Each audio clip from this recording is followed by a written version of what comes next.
Hello? Is this thing on? Oh, Lord. Hello, guys. Nice to see you. Thanks for stopping by. Hello, hello. Oh, Lord. Well, we are here. We are live. Another episode of Happy Hours.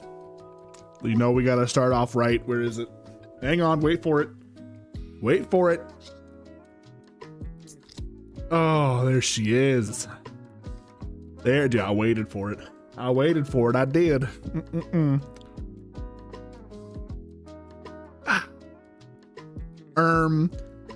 Hello. Hi, janitor. Nice to see you. Hello. Welcome in. Thanks for stopping by. I appreciate it. Hopefully you're doing well. Good Lord. How are you tonight?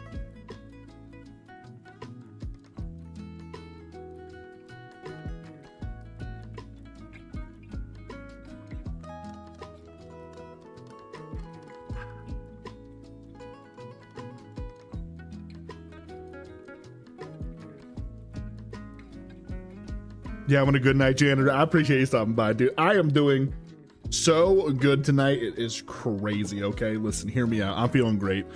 I actually want to, you know what? I'm going to do a test today, all right?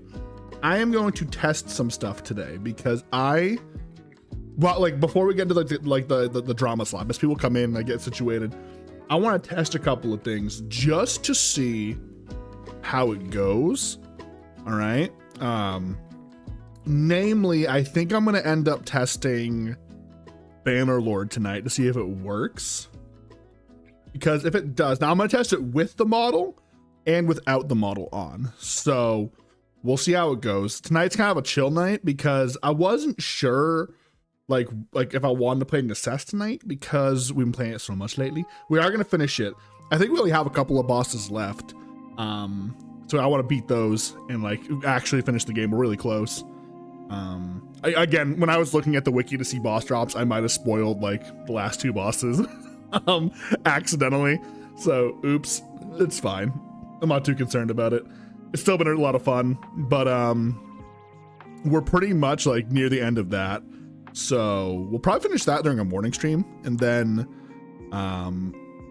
if Bannerlord does work well enough, we are going to possibly tomorrow night start a Bannerlord campaign on stream to play until it becomes like basically to play for the next month until we reach War Sales, which is the 26th. I love that game, and like low-key I should just be streaming it because low-key I love it so much. The thing is though, is like I don't know if it's gonna work well with the model. The model does take up a lot of like my CPU. The game also takes up CPU. Luckily, my stream doesn't take up CPU because I have it running on my GPU. But it's gonna be tight, is the way to put it. It's gonna be a tight squeeze. Because like, yeah, just alone right now, my PC, my model is using like a good chunk of my CPU. I know Bannerlord is intensive, so we'll figure it out. No, let's boot up next. I have a campaign that I've been playing and testing things on. So let's go ahead and test it like some more right now, which also I'm gonna have to close the music thing as well. And then afterwards we can get to the drum slop. So I want to start at least today that Muujin video talking about the Cinder stuff because y'all know me. I love that shit. I love that shit. That situation's crazy, like low-key. Like, I don't know how like anybody can look at that and be like, oh yeah, no, she's normal and fine. So I want to see what he has to say, because like he's like the guy, you know, he's the guy you look at and listen to, right? So we'll see how it goes. Let me real quick, we'll do like one big battle on Bannerlord just to see how bad it is. Oh, actually, now thinking about it, low-key, I might even try even at war on Bannerlord right now. We'll find out. We'll boot it up and see. I know I'm gonna have to adjust graphic settings, so I'll put it up on screen in a second once I like adjust the settings. I'm gonna put them like on low, but I put the battle size on large, and I think that'll be okay. Oh, I need the beer. I needed the beer. I'm telling you guys that listen, you guys watch the war sales thing with me, okay? Y'all know that shit was fucking fire. So you understand the hype I have, okay? It is not misplaced.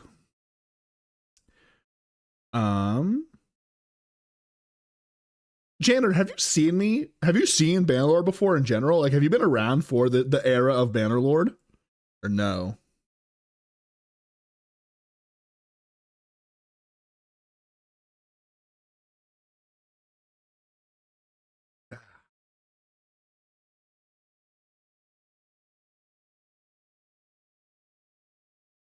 There, you can now you can see it. It's loading. That's all. It's just loading. Nopers? Oh my god. I can't believe it. I feel like you've been around for so long. So I'm gonna have to quickly adjust settings. I gotta keep an eye on my task manager as well as we go. This was new too, the cinematic background for the game. That's good too. All right. Options. Performance. I'm gonna set it to low to be safe here, okay? The game doesn't need to be like insanely like high graphics to be enjoyable. It's actually this setting right here that's really like painful on the game. So we set that to low. And then I make sure that my number of corpses we can bump up to medium. Done. Just gonna make sure screen resolution is on the right setting. It looks like it is.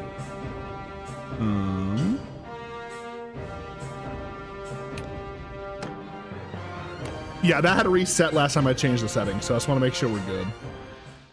All right. And save games. We join this one just to test, right? And I'll see how bad it is. We'll see if my PC implodes or not. If it doesn't implode, we're sitting pretty. So here we are, boom, Bannerlord. Doesn't look terrible on low settings. It's fine. Are we at war? I am at war, thank God. Okay. I can get into some combat here. I'll borrow some troops from this castle. Oh, no, it is. Oh, it's not happy. Oh, okay, that was weird. It was a random spike, that's all. Okay, nothing crazy. Manage garrison. Every time a new menu opens, there's a huge CPU spike. It's really funny because right now it's fine. 50% usage, but once you get to the actual menu, it's like, damn, you know?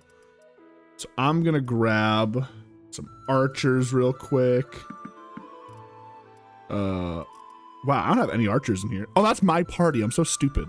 Okay, it's fine. Give me all my fiends, the highborn warriors. Yeah, just give me all my archers. That's fine. Okay. Oh, this one. I'm gonna get some food for you. I'm starving. Yeah, do your thing, do your thing. Don't worry, this will be quick. I'm gonna go get into a big fight, test it, see how it goes, and hopefully everything goes well. Where's the costume? Well, the problem is the costume's on a different version of the avatar that's like not as good. Hi, Renko. Nice to see you. Bro, low key, it doesn't even feel like Halloween. I was so hyped for it, and then it just like died down super fast. Okay, perfect. Here we go. Big old army right here. You get to see some tactics here too, bro. I've been getting so good at the tactics in this game. I can fight this and probably win. Just watch, okay? But we're gonna test and see if it's playable. Now I need your guys' help, all right? If my avatar is lagging a ton, just say so in chat, okay? All right. Such a pleasant surprise to see you. I hope my men can find some fetters of silver or gold worthy of your rank. It looks so weird. Like, low key, it's super low quality, this model, I'm not gonna lie. It usually looks a lot better on higher settings, but it's fine. That's the low settings right there. Again, we'll test it. Actually, I'll save here, right? And what I can do is I can start on the, like the low tier settings and then bump it up as like we test. So here we go. This is where it's going to get tough. I know I'll probably lag as we're loading in because CPU is going to spike. We'll see if it crashes or anything though. GPU is literally handling this perfectly. It's just the CPU that does not like loading this game. All right, we're in.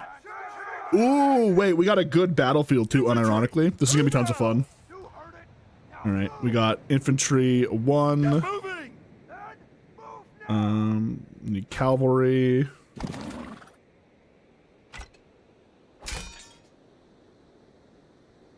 Oh, I'm missing a lot of units. Do I not have any cavalry right now?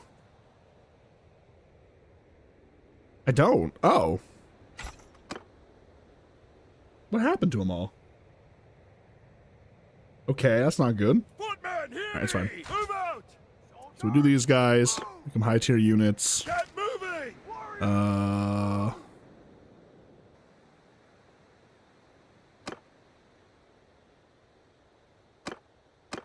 Two smaller divisions with the rowing weapons, archers. Okay. Warriors to me. So we're just gonna hold this bridge low key, and we're gonna hope that I win. All right. How's your Halloween going, Renko? Are you having a good Halloween? Where are they? There they are. They are coming to me, right? So we do. Move. 1 infantry unit here in a square. Archers along the water. Forward. Dumping arrows.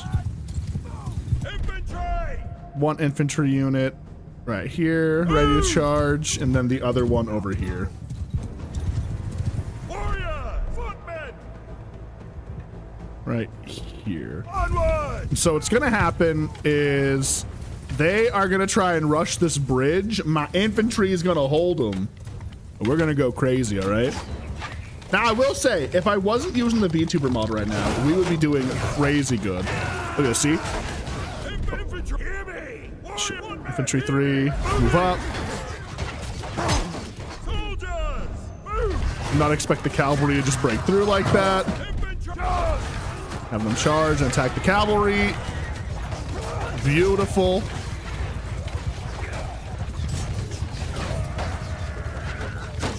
Now what we want is, we actually wanted to leave that gap. So now their infantry, what's gonna happen, right? Is their infantry is gonna attack my square, but my archers are gonna shoot them in the back, right? Let's have infantry 4 here. Oh yeah, we're demolishing them, look at this. Absolutely demolishing them.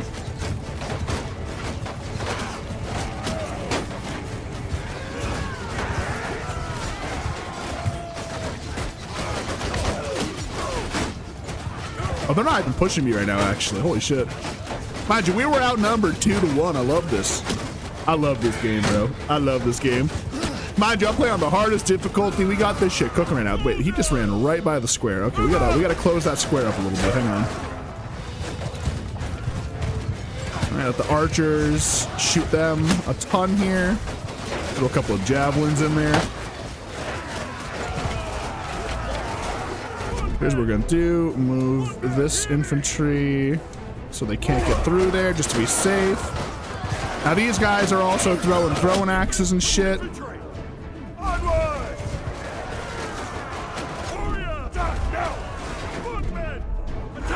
Have them charge and start attacking from the sides. Archers will just keep dumping arrows into the side. The bulk here of their infantry, right?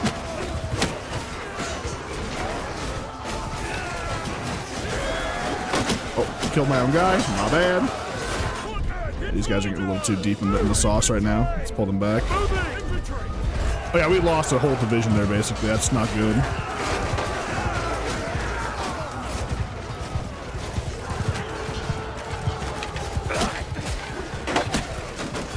Yeah, we won this basically. This is Jover right now. Let's move the square back a little bit and then turn the archers just a hair.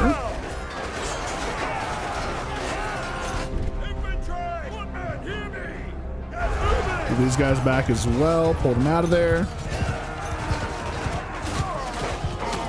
Just a handful left right there. What is annihilating that division? I'm not even sure. I think it's the enemy archers. They're going crazy on me right now.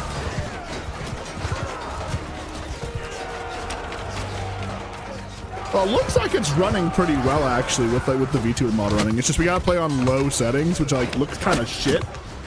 But we'll redo this battle on high settings, I think, and just see what it's like. See if there's a major difference or not. Yeah, we gotta smoke these guys.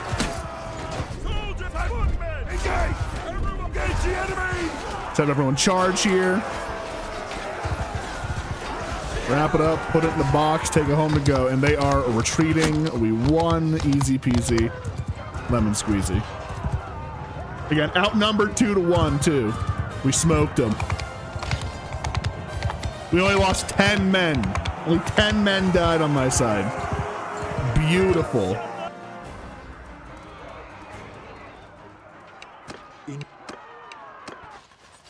Yeah, I mean, it just worked, huh? It just fucking worked.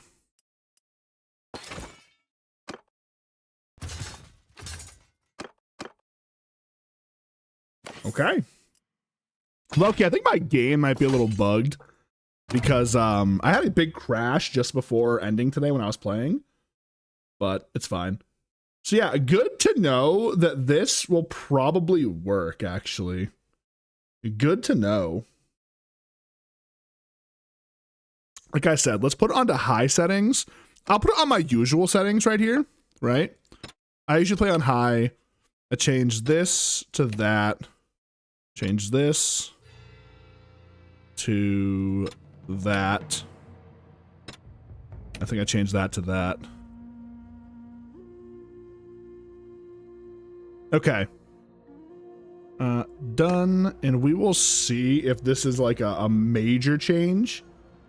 Again, it's just a question of whether or not like we can have the model up or not. Again, my PC is really not the best, so I'll just reload before that fight and do it again. I don't even care if we win. It's more just like I want to be able to test this.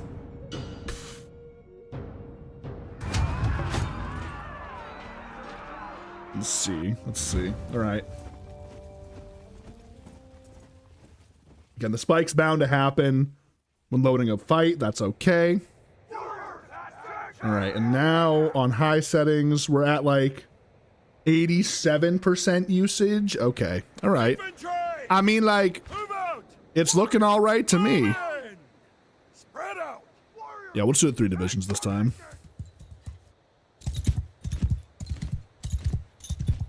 Warrior on my flank.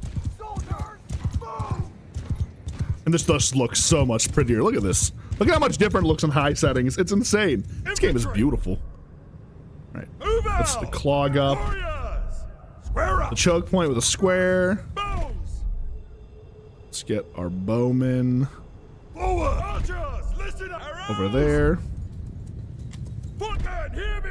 Then our backup infantry right here. Now, to be fair, I am using one of the strongest units in the game with the Fian champions here, but some people might call it cheating. I call it just winning, you know?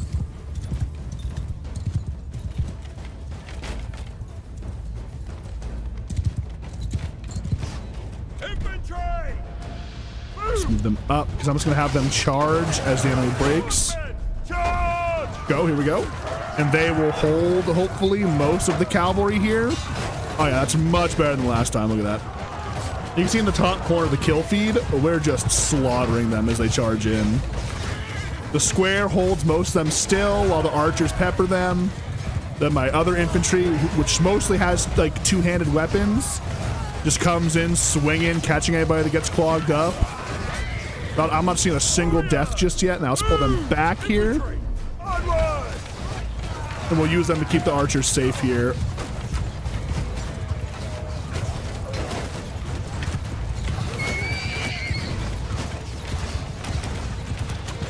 Computer seems to be relatively stable right now. Look at that sun. I got a little bit of lag, obviously, but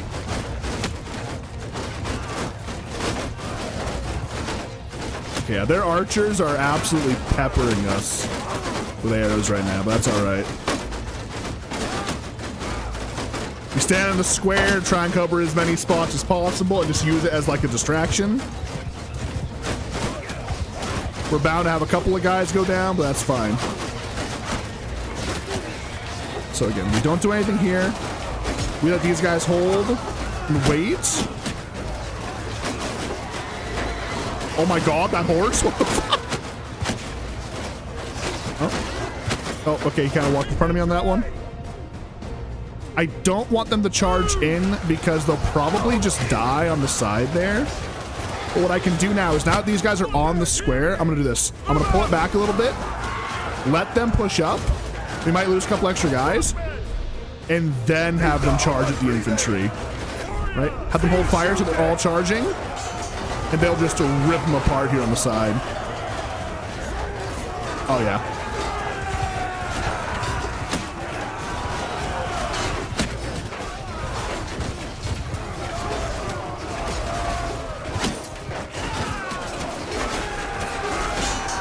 Oh yeah, this is great.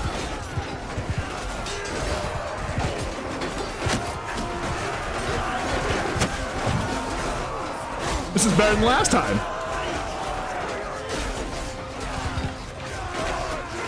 Alright, their infantry is basically dead. Let's have these guys come back and put their shields up so the archers don't destroy them. Same thing here.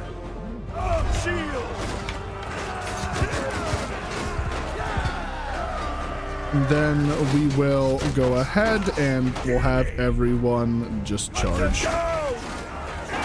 I wanted to put them in a shield wall first so they put their shields up to block these archers, because archers are the absolute bane of my infantry, right? Yeah, we did even better than last time.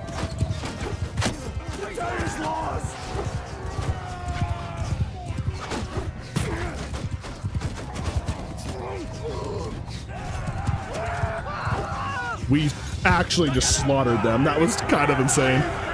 We had 4 men die, 24 get injured. That was even better than last time. And the best part is, now we know my game didn't implode, all right?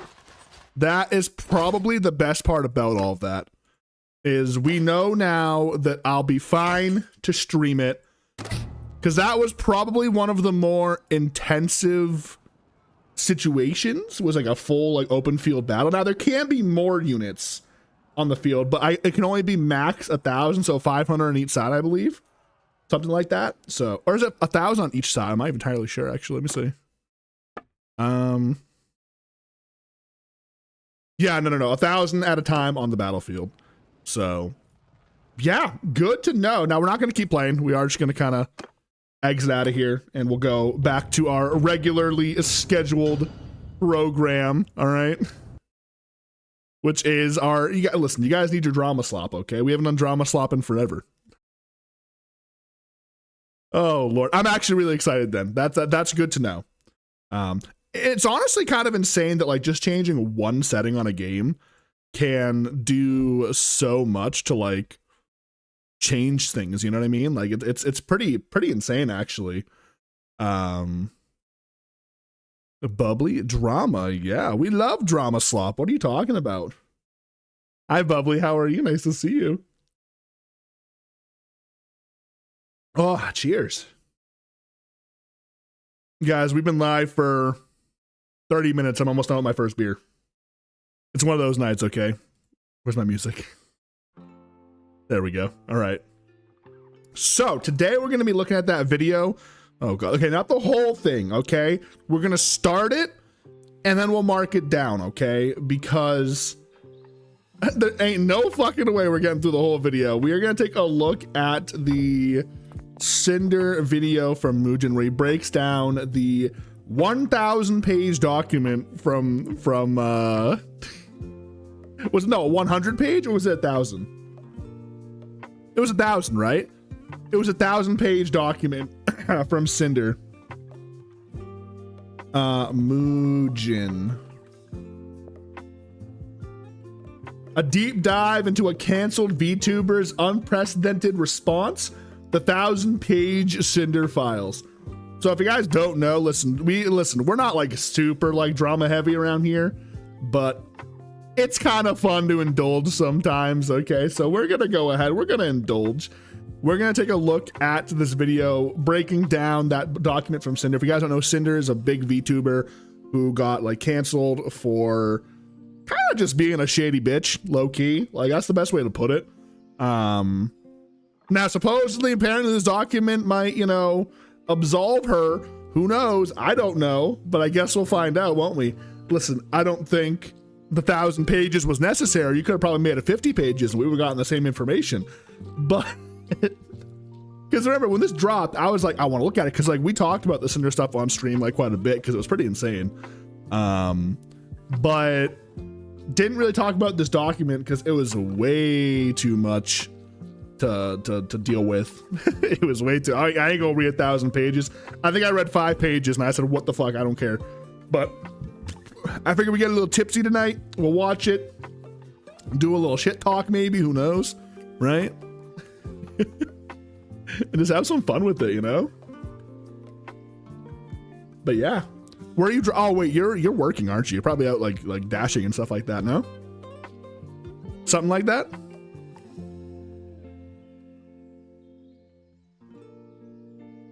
But yeah, so I guess tomorrow night, we'll probably do some kind, I don't even know like what we're gonna do actually. Okay, I guess maybe like we won't like necessarily end up playing it like for sure, but it's good that we can because like I don't want to like force it because part of me still wants to wait for War Sales because like we're gonna have to start over when War Sales comes out. You going home just finished? Oh, that's good. Hopefully it wasn't too bad of a day, you know? But yeah, so we'll see. Because I really do want to play it on stream. I just know the new content's coming in like a month or so. We have other things we could do for like a month or so, other games that we could play that are much shorter and like less time investments than if we were to go ahead and invest into a Bannerlord campaign because they can go for a while. Now we could do it and set like personal goals for it and just try to meet those goals and then end it when we hit those. But I just feel like maybe it's not the best idea. I don't know. We'll see. Ah, delicious. I love beer. I'm pre-gaming a little bit right now, right? I want to get a buzz going before we start this video because low key we got to be in the zone, right? Home now, yeah, it was a good day. Oh, good. I'm glad it was a good day. I had a good day myself. I kind of just chilled the day, you know, vibed out, did a couple of little chores, and that was it, you know, low key. I've been feeling like kind of sick the past couple of days. I don't know why. I think I'm eating something that I don't know isn't agreeing with me, that like I'm still eating and don't understand it's not agreeing with me because I keep getting tummy aches. And I haven't gotten tummy aches in a hot minute. I really haven't. So it's been very annoying is the word I'd use. Very annoying. But we'll see. Hopefully it goes away. Dude, I'm super happy to know that like Bannerlord works. Like that is you guys, if we become a Bannerlord content creator, I apologize. It could happen. Listen, picture this model with the helmet back on.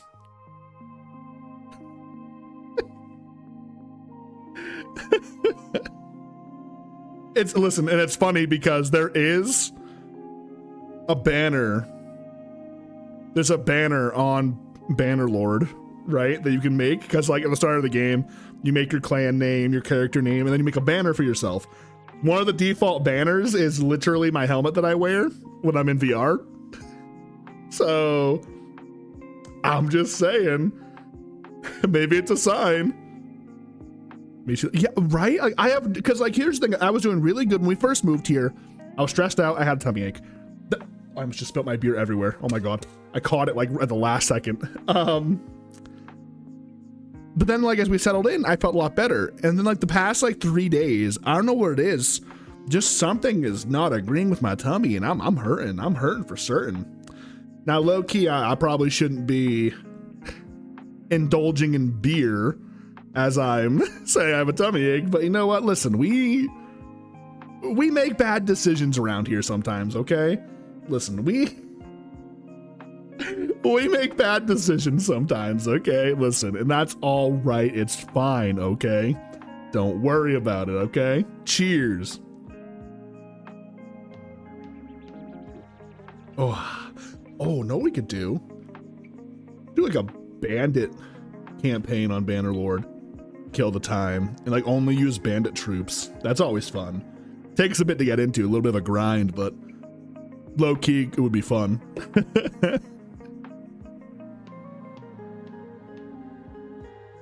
Oh, Lord. But yeah, you know, so I'll put a link to the video in the Discord, by the way, if you guys want to see what we're watching. You know, I'll do it when we pull it up, so you guys can find it for yourselves. I'll post it in chat too, just to be, because like, listen, credit where credit's due, right? I'll also add to the description probably. I just want to make sure we're crossing our T's and dotting our I's, so to speak, to make sure we give due credit where credit's due, right? I don't want to be weird about it, you know what I'm saying? Oh shit, yeah, that's right, dude. So we talked about this on yesterday. What was yesterday? Thursday. So morning streams are going to become less frequent. I know we've been doing the morning coffee a shit ton. We've been cooking on that. We've been roasting on it. And while I enjoy it, I know for a lot of people, it's not as plausible to show up to a morning stream because you'll be sleeping in, you got work, whatever it might be. So we're going to be starting probably next week, if not next week, the week after, because next week's going to be busy. So I might actually only end up streaming towards the end of the week. We'll see. But we're gonna be moving the streams to the evening, so like between 6:30 and 7 p.m. start time, which I think from the people who are here that I got a gauge off of, that's preferred. People like that, you know. I'll be able to join more. Yeah, like it seemed like for a bit the morning streams were kind of cooking, people were vibing with it, but I think people's schedules changed so much, or like maybe like they were on a normal schedule, like sleep schedule, and they weren't. So they weren't awake anymore. I feel it, you know what I mean? It is what it is. I just get up early because I have to take the dog out.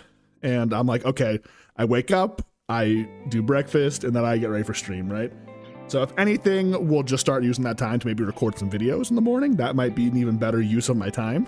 And I actually end up working out for the best because I keep saying we want to post some videos, but we just haven't done it yet. So we'll see.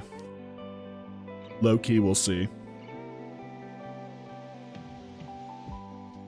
I was just waking up a little early. Oh, exactly, right? Some people get up early before work and they watch. Some people would watch at work, but like you can't actually watch when you're at work sometimes. So like they can't be there all the time. And I think this time universally is like pretty good for like most time zones that watch the stream. I'm trying to cater a little bit, you know, make sure that like we're able to be here when everyone's here, you know, like or I guess like the most amount of people are here they can possibly be here, you know what I'm saying? So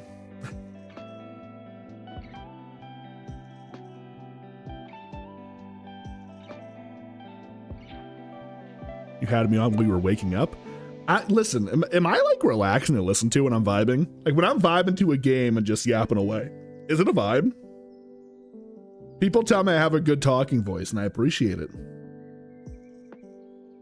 I got a wonderful voice or I got a beautiful face for radio and VTubing. Okay, Lenny, T drama now. First off, you can't rush the drama, okay? Like listen, you aren't even like, do you even like watch VTubers? Do you know any of the VTubers that we're gonna be talking about? Hello? Mind you, low key. Okay, I actually want to like do a disclaimer before I like even start like watching the video. I don't actually give a shit about any of this, dude, because like the VTuber, listen, I've been on Twitter a little bit, seeing people talk about like VTubers they don't like, or maybe they got like, maybe like their VTuber has beef with like who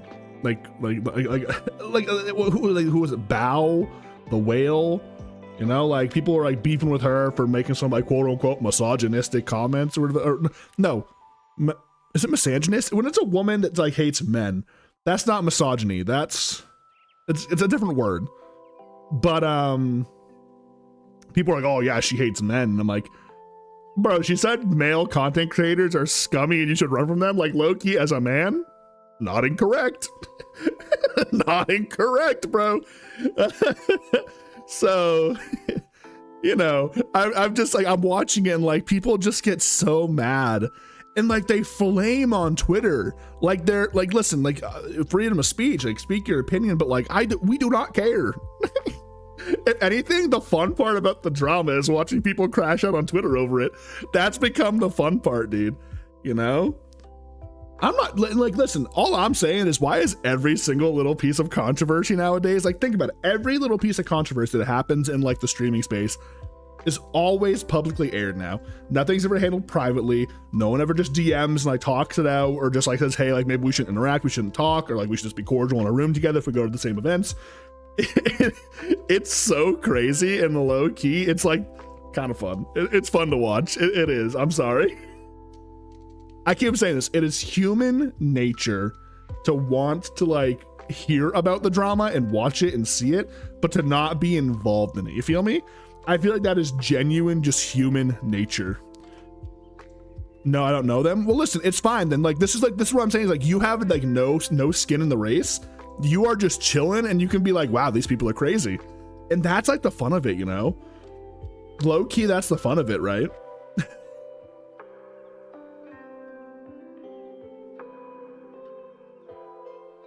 The buzz is coming. I told you guys, I wanted the buzz going before we got into this.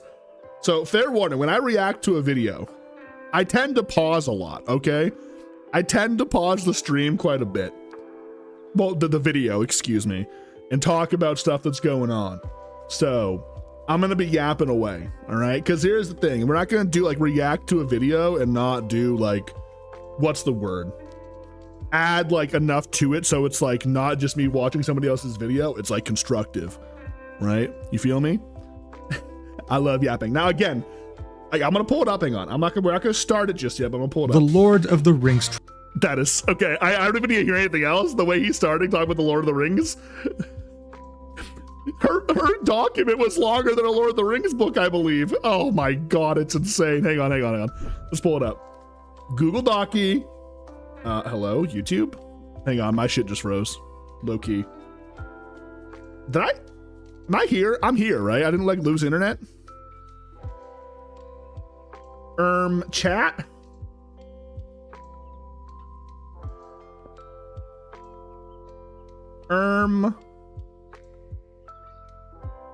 Am I here? Oh God. I got an achievement. What? Oh, I reached level 30 in Spirit City Lo-Fi. Insane. Hang on. I gotta check this. My shit ain't working. Is it just the dashboard that broke?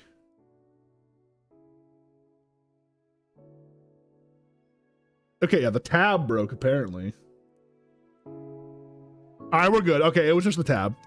The one tab broke. Okay, we're good. We're chilling. Sorry, I just like to like make sure everything's like fine before I like get invested here. You're here? Okay, good. All right. So here we are. Here's the video. You can see it behind me. Now, if you look in the bottom left-hand corner, if I tilt my wing, do you see that runtime? Do you see the runtime? 5 hours and 53 minutes. Now, low-key, we are not making it through the 5 hours and 15 minutes, or I'm sorry, 53 minutes, okay? There is absolutely no way in hell. Like, listen, I love Mujin's videos. We've watched a couple of them. Sorry, I ain't got the mentality for it, okay? Low key, we ain't got the stones for it, all right? But, I mean, like, it's sectioned here. Let's see. Back with a Vengeance, Bow, Delusion, Isolation, New Me, Friend or Coworker, Nanolis, A Ticking Time Bomb, Shy Lily, Cinder's Nemesis, Silvervale, can't see the other part, House Cinders, I don't know, Spite in Neantails. All right, so this shit gets broken down, all right? This shit gets broken down hard. Now, low key, this is going to be an investment. We're going to be here for a little bit. Now we're going to pause. We'll talk as we go.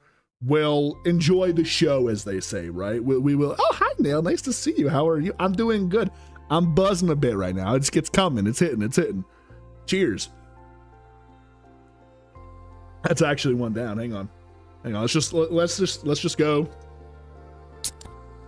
It was funny, actually. Carm, my moderator, as you guys know, she was like, you should be careful with the drinking because, like, YouTube, you don't know how, like, strict they are with, like, the whole drinking safely, this and that, and blah, blah, blah. And I'm like, that's fair. But have you ever seen the channel Cold Ones and the stuff they get up to? It's like, I'm not worried about drinking a couple of beers and getting a buzz going on stream. If I was blackout drunk stumbling around my room, oh, absolutely, I'd be like, yo, we should be careful. But bro, I'm just vibing, man. I'm just a vibing, all right?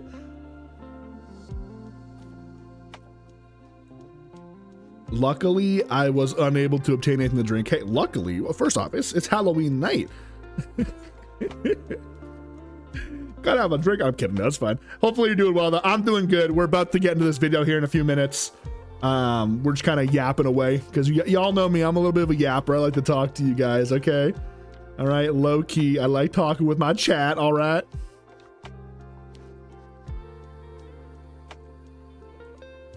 Oh no. Like luckily. Okay. Sorry. I misunderstood what you were saying. Now I understand what you're saying. I took it like it's all one like sentence. Punctuation.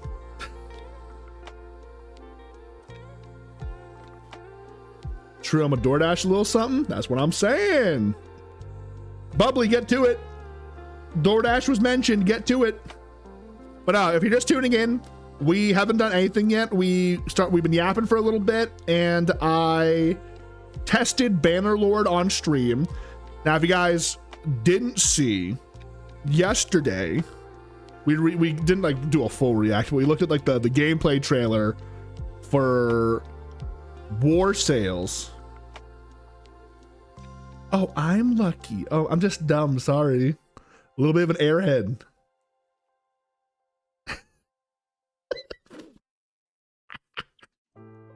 But we looked at this. If you guys didn't see this, I'm just saying, guys, I'm gonna pull it up again because I think just Janitor was here to see this. I'm gonna pull it up again real quick before we start. War Sales Bannerlord. Ready? Watch this. Guys, like this is gonna be our content in a couple of weeks here, okay? Like I'm just saying. Peggy 60. No, that's the wrong trailer. Shit, my bad. Like boys. Bro, we're gonna be on the sales. Born away. Look at this. I gotta turn off this shit. Oh, dude, it's gonna be so good. We're gonna be going so. Look at this. Oh, dude, the RAM. Boom. Oh, dude, we're gonna be so back. This is my favorite game of all time. Usually, like if you guys go back in the VOD a little bit, you'll see it. I played. There's like big field battles and like sieges. They're adding naval combat next. That's the next big thing. Big naval combat with fleets and whatnot, bro.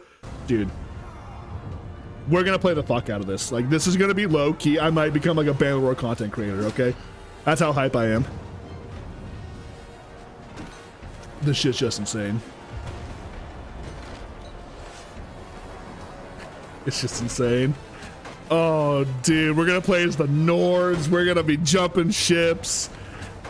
Oh god, it's gonna be so good.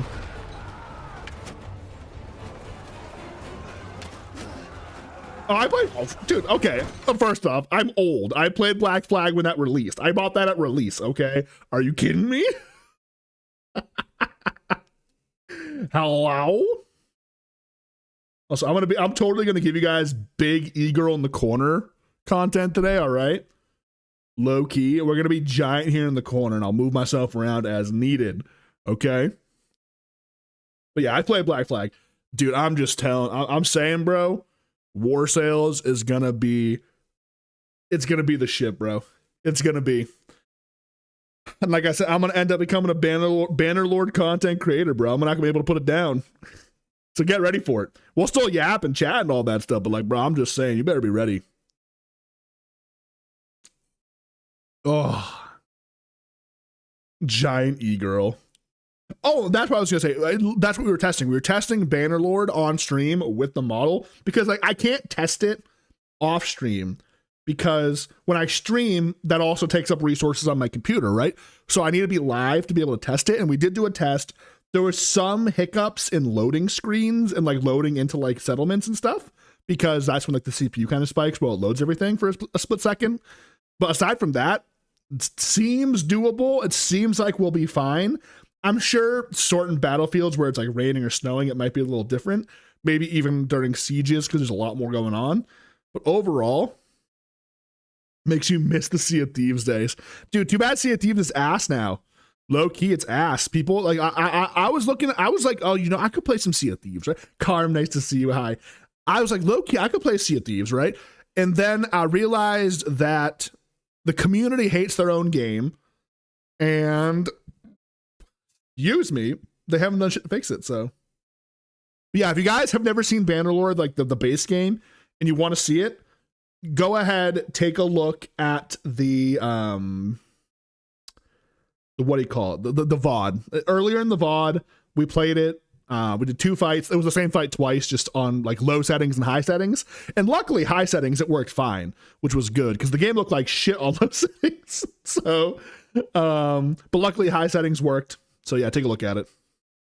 That shit used to be peak. Well, it got full of sweats, then cheaters and hackers and shit like that. People didn't like some of the new mechanics added in and stuff. I don't know, bro.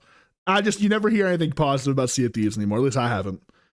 You know, I get like my random YouTube slop drama and people talking about shit that pisses them off, and Sea of Thieves was one of them, you know? And like, I was like, low key, okay, I feel you, big dog. Fuck that shit. Fuck Sea of Thieves. Am I right, guys? Ugh, cringe game. Dog shit game, even, some might say. How's your night going, Carmi? Having a good night? The naval combat. I'm just saying, like, sorry, I missed that message. Black Flag. Did you guys ever hear of a game called Skull and Bones? It was made by Ubisoft. It was supposed to, like, people thought it was going to be Assassin's Creed Black Flag, but like its own game, just like the naval combat. No, it was absolute flop. I'm telling you, war sales, this game is going to get picked up just for the naval combat, probably, because it looks insanely good. And that was an early build. Like, it's not coming out until the 26th. They got a month to dial that shit in. And the developers are great. They do a really good job. There is some bugs. Like, I found a couple of bugs in the beta, and they're already on that shit. Like, they're already like, yeah, we know. Like, we're working on it. Nothing game breaking, just small things, right? So I'm glad you're doing decent. Did you have fun last night with whatever you were doing? Did you have a good time? Oh, shit. Ooh-wee. Guys, I promise I'm going to stop blue balling you. We're going to start in a minute. I swear. I'm ready to go. I'm just saying hello to Carm here, okay? And then we're going to get started, all right? And now, like I said, there's going to be a lot of pausing, right? I pause a lot. I'm a pauser. It's what I do. I'm going to pause. I'm going to talk. I'm going to yap, okay? I have chat right here. If y'all got like a pin, can I make chat bigger? Can I like, no. Dude, this is like the one thing I don't like about the YouTube chat on Stream Elements. OBS. On the Twitch chat, I could make bigger text because I'm an old man with bad eyes. That was also decent. Oh, good. I'm glad. But I'm an old man with bad eyes, and like I just want to make the text like a little bit bigger, and I can't. So yeah, fuck me, right? Blue is a nice color, though. Oh, you like your balls blue? That's insane. Oh my god, my balls are actually hurting from thinking about that. We're gonna start, guys. Disclaimer on the drinking streams: I get a little burpy. Get over it. Stop being a pussy. All right. I'm not a cute anime girl. I'm a full-grown 6'6", big motherfucking man back here, okay? You got a problem. You can shut the fuck up. These tits are purely clickbait, all right? Purely clickbait. Gotta change computer settings, sadly. I don't think so. No, like you should take a little like settings, but you click the settings button here. Yeah, because there's timestamps, there's reactions, send feedback, and participants, but there's no Like, the bro's built like a linebacker, bro. I could have gone pro if it weren't for my bum knee. All right, let me grab the link to the video. I'm gonna put it in chat. All right, I'll put it in the description of the stream as well, guys. It's a classic Mugen. We've been here before. We've played these games before. If y'all are interested in looking at it for yourself on your own time, there it is. Bada bing, edit. Put it in the bottom. Mugen React video here. Boom, there it is.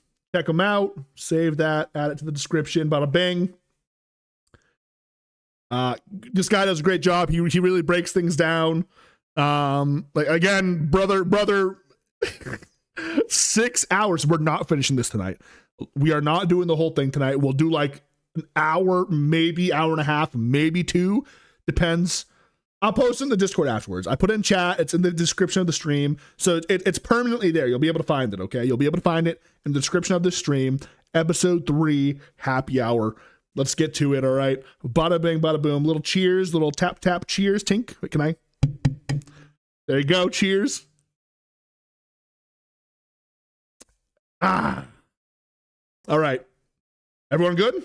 Everyone ready? We're going to start it. We're going to do it. It's time to invest. Trilogy was written by the author J.R.R. Tolkien. It is one of the best-selling books of all time, selling over 150 million copies. We should read Lord of the Rings as a community. That's all I'm saying, by the way. That's all I'm saying, all right? I have never read the books. I've watched the movies. We should read it. We should do a book club, and we should read Lord of the Rings, okay? I knew exactly what he was going to say, by the way, dude. The length of the book is 1,147 pages. If you want to read the entire trilogy, then it's around 1,000 pages. And wait, that's the entire trilogy? Considering that it's one of, if not the best written fantasy world ever created, then hey, it's actually a small price to pay. This means that for 1,000 pages, you could either choose to immerse yourself in one of the best written fantasy worlds of all time, or read a 1,000-page Google Doc about VTuber drama. Okay, so I just want to say this because this is something that automatically made me not give a shit about what Cinder had to say. Even if she was right, I don't care.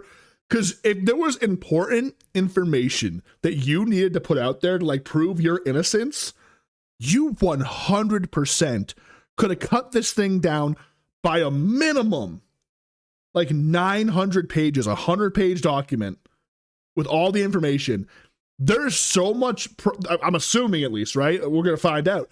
There's so much fluff in this probably that is just an absolute nothing burger. And it's like, bro, listen, if you want to go ahead and expose the people that like did you wrong, did you dirty, and you want to plead your case, you can 100% do that in less than 100 pages. And that's like if you have a whole ton of screenshots and shit too, like I'm saying, you don't need 1,000 pages. Because low key, I'm sorry, I think you're psychotic. If you took the time to write 1,000 pages, 1,000 pages. Mind you, this shit, look at it. You can see it here. That's looking like it's 12-point font, not even double spaced. That shit's single spaced, okay? This is not MLA formatting, all right? I'm just saying,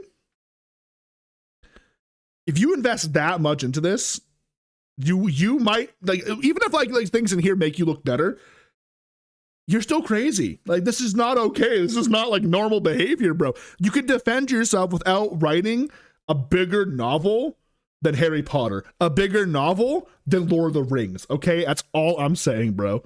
Anyways. I wish I was kidding. 1,000 pages, all dedicated purely to VTuber drama. How do you even get here? What even got us to this point? Well, you know, it's only one of the biggest incidents in VTubing history. You see, Cinder was one of the biggest and most successful independent English-speaking VTubers in the world. Now look, some people will argue with me. She didn't have tens of thousands of concurrent viewers and she didn't have 1 million followers, but her community was so ridiculously loyal and held so much influence that she truly was starting to reach lengths that only other legendary VTubers had attained. So I do want to say this too, in like the aftermath of all this. Her community is called the Pyro Pups, right? Because, you know, Cinder, VTuber Hellhound, Pyro Pups. It's clever. It makes sense. Bro, they're crazy. Low key. Low key. I'm going to say it. I'm going to say it, bro. Like, because from what I've gathered, this doesn't absolve her of everything she did, right? So, everyone's like, oh, second chance. Okay, yeah, second chances are a thing. I can agree with that. But when you completely ignore every bad thing somebody does because you're obsessed with them, it's like, listen, if they say they want to give her a second chance, like, you know, she did some shit wrong, it's fucked up, but like, I want to give her a second chance. Okay, cool, awesome, crazy, amazing, fantastic, right? But when you do that with the caveat that you say, oh, she did nothing wrong, like everyone else is a piece of shit, I'm gonna try and expose this person, that person, the other, like your community is crazy. You should be telling them to stop. Like, chill, bro. Okay, so backstory. I'm gonna let this run because I think Muujin here is gonna explain it to you. Okay, I'm gonna let Muujin take the wheel. Okay. For example, in the first 4 months of 2024, she Pirate had made over software. $65,000 just in bit donations on Twitch. This ranked her as the 5th most donated to Twitch streamer on the platform, right behind other streamers like Queso and Jinxie. She was the top VTuber on that list. Jesus. In January I didn't know 2025, that. she became a partial owner of the company Gamersubs. This Bro, I love gamer subs, low key. Yo, guys, the code Lenny Live at checkout. Great product. I still have to get more for myself. I am out. I'm bone dry. I need more, okay? So I gotta get that going. I gotta get some more gamer subs in here. A little caffeine boost for your boy one time. I love it. Code Lenny Live at checkout. is an extremely big deal, and it's Although I think she gave up her partial ownership of Gamersubs. I think she says that in the document that she's stepping down from being a part owner of Gamersubs. only been achieved by one other VTuber, which was Shy Lily. I mean, she even had an article written about her back in 2023 with the title, Cinder banked on VTubing success and the investment is paying off. She'd only been a VTuber for a few years, but Oh, it's Gamersubs, you say? Guys, Gamersubs is like, it's an energy boost, all right? It's a caffeinated beverage in which what you do, you get the powder, you scoop it, you put it in your water in a shaker, potentially one that has anime tits, sold by Gamersubs. You give her a shake, energy drink. There's dozens of flavors. It's delicious. It's affordable, you know? And it's worldwide shipping. I think, wait, I might be lying. There might be some places they don't ship. I can't remember. But yeah, really, you don't know what Gamersubs? Guys, come on, you're making me look bad here. Gamersubs. Wait, I gotta not go to my.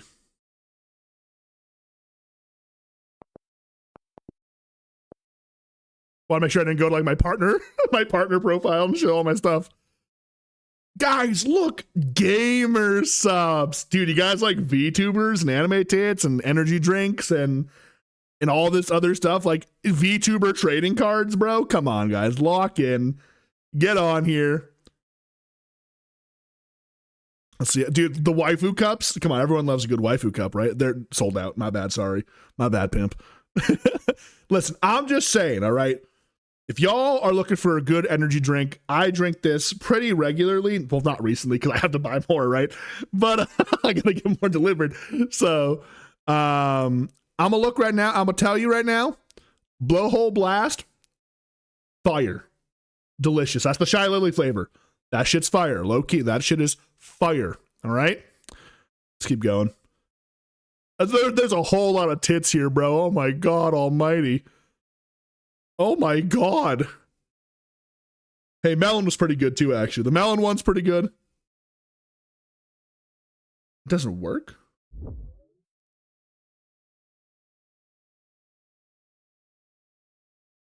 What?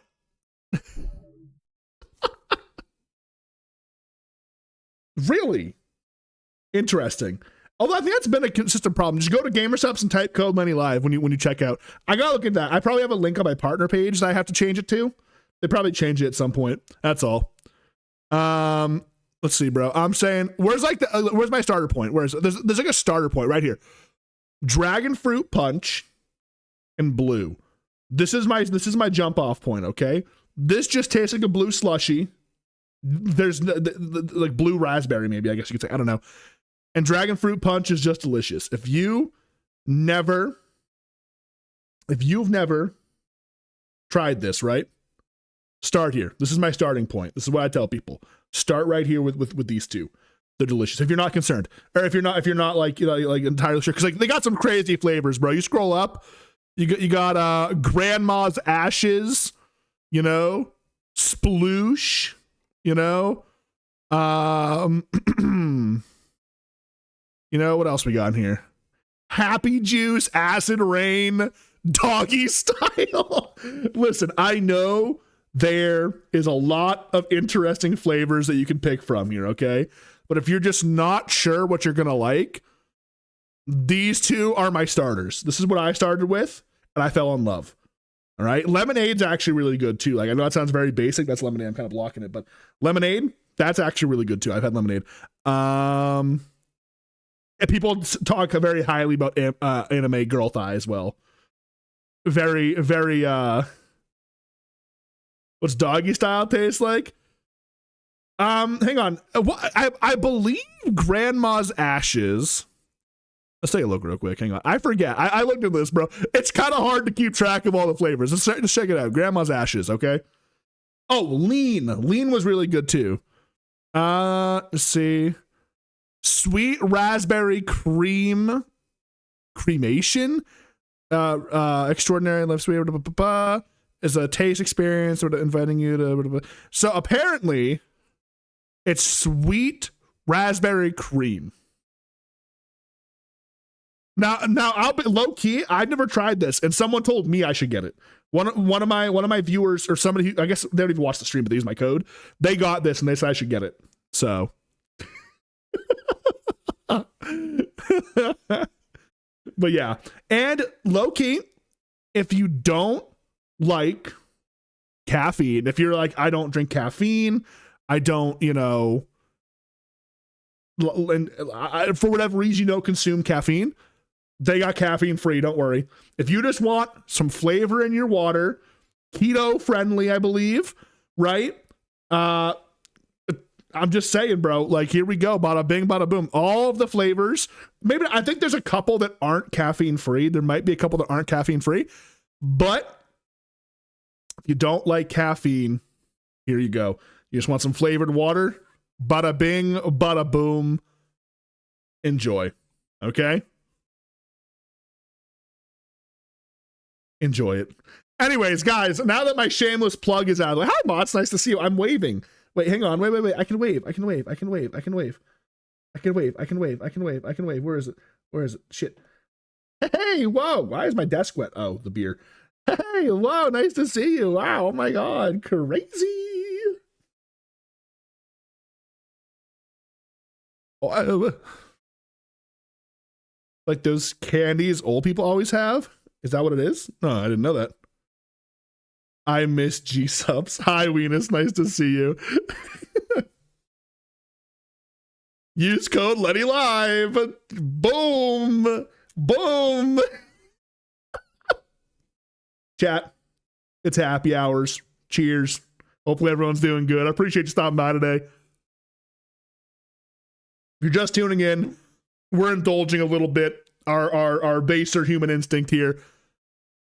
We're doing the deep dive, the 6-hour video on the Cinder drama, okay? We're not watching the whole thing tonight, but we're starting it, okay? All right, we'll timestamp where we ended, all right? We'll timestamp where we ended. Am I missing half the messages? I'm so confused. Maybe your chat's bugged? Potentially. Maybe your chat's bugged. Try a little refresh action. I'm not sure. About it. No, we've watched 2 minutes. 2 minutes almost, okay? Come on. Okay, to be fair, okay? Hear me out. We went live. I said hello. I started Bannerlord, all right? I started Bannerlord up. I tested Bannerlord to see if we could play it on stream. Guys, we learned I can play Bannerlord with the VTuber up. There's just a little bit of stutter sometimes on loading screens in particular, right? That's fine. That's okay. And it's almost war sales time. Guys, I'm telling you, I'm going to become a Bannerlord content creator. There's going to be so much Bannerlord on this fucking channel. It's going to be insane. Oh, yeah. Okay. Set it, guys, I learned this too. Set it to live chat. 6 hours. Yeah. So Muujin here, this is our boy. We love Muujin. All right. He makes videos on all of the VTuber drama. All right. He invested his life, time of his life, to read the entire 1,000 page document that Cinder dropped. And he made a video breaking it all down. I respect the man, because Lord knows I wasn't going to read it. Her document was almost as long as the entire Lord of the Rings trilogy. Insane. Ooh, sorry. Like I said, get used to the burping. I read 5 pages and I said, fuck this. But yeah, I set it to live chat. It's at top left. Yeah, you got it. All right, let's start this back up before I keep yapping too much. But I appreciate y'all tuning in. Join me on this adventure. We're at the very start. It's breaking it down. He's talking about her success and who she is. Let's keep it going. She was already reaching lengths no one could have ever dreamed of. In other words, the sky was the limit. And one of the reasons for that incredible success was, of course, her design and the art style associated with it. The artist behind that model would be none other than Nanoless, otherwise referred She started it all. She started this all. As Nano. She'd be Cinder's artist from the very beginning and would work on every single model of hers. Both of them benefited greatly from their working relationship. On April 18th, 2025, Nano would post the most recent model she had Thank God made there's not an for eye Cinder. tracker It right would, now. of My course, receive bad. a lot of attention. My bad, And you even pimp. see Don't ask Cinder why. commenting, "Thank you for another Don't ask amazing why. model, Nano." She'd Use make your that comment imagination. on April 19th, 2025, and barely 7 days later, with no prior warning and completely out of the blue, Nano would make this tweet saying, "Hello, I'm here to share something that has affected me personally and hurt others. This was very hard for me, but I feel it is necessary. Please do not send hate to anyone on my behalf. This is all I want to say." Linking. So this document set the VTuber scene on fire, bro. Low key, dude. Like, this was my entire Twitter timeline for the better part of a month because this shit was so big, dude. Like, and again, listen, it's human nature. I'm sorry. I can admit it. Listen, I don't watch Cinder. I don't watch Shy Lily. I don't know who the fuck Nanoless is. But when this shit comes up, I sit there and I watch it, okay? I fucking watch it because for some reason, I'm like, yo, I'm invested. I don't even know who these fucking people are. Well, I know who they are, but I don't watch them. I don't consume their content, bro. But I just want to lock in, listen in, and see what the fuck's going on because it's content. It's entertainment, okay? I'll be sitting here I'll be making my bed, cleaning the room, folding laundry. I got my headphones on. I'm listening to some random fuck on the internet talk about how Cinder said it was just business and fucked over all her friends. And low-key, do not care. Don't fucking care. But I love it. I die laughing.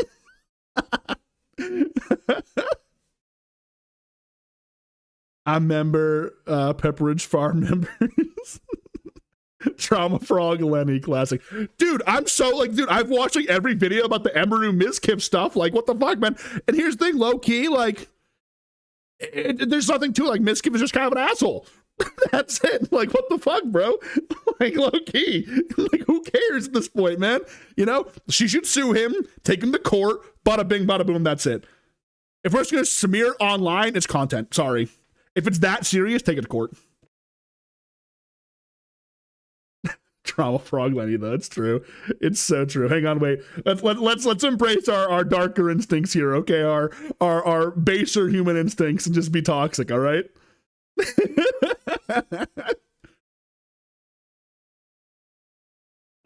But she threw plushies at him, dude. Oh my god, I saw the funniest video of that actually, bro. And anyone who remembers, dude, I actually like. So I was a Miz kid. Low key, I was a Miz kid. I was like a 1 year Mizkif sub for a while. Like I loved his content. Like back when he was doing like school and stuff, and like COVID was like still a thing. Like we're all stuck at home. I got sick like twice.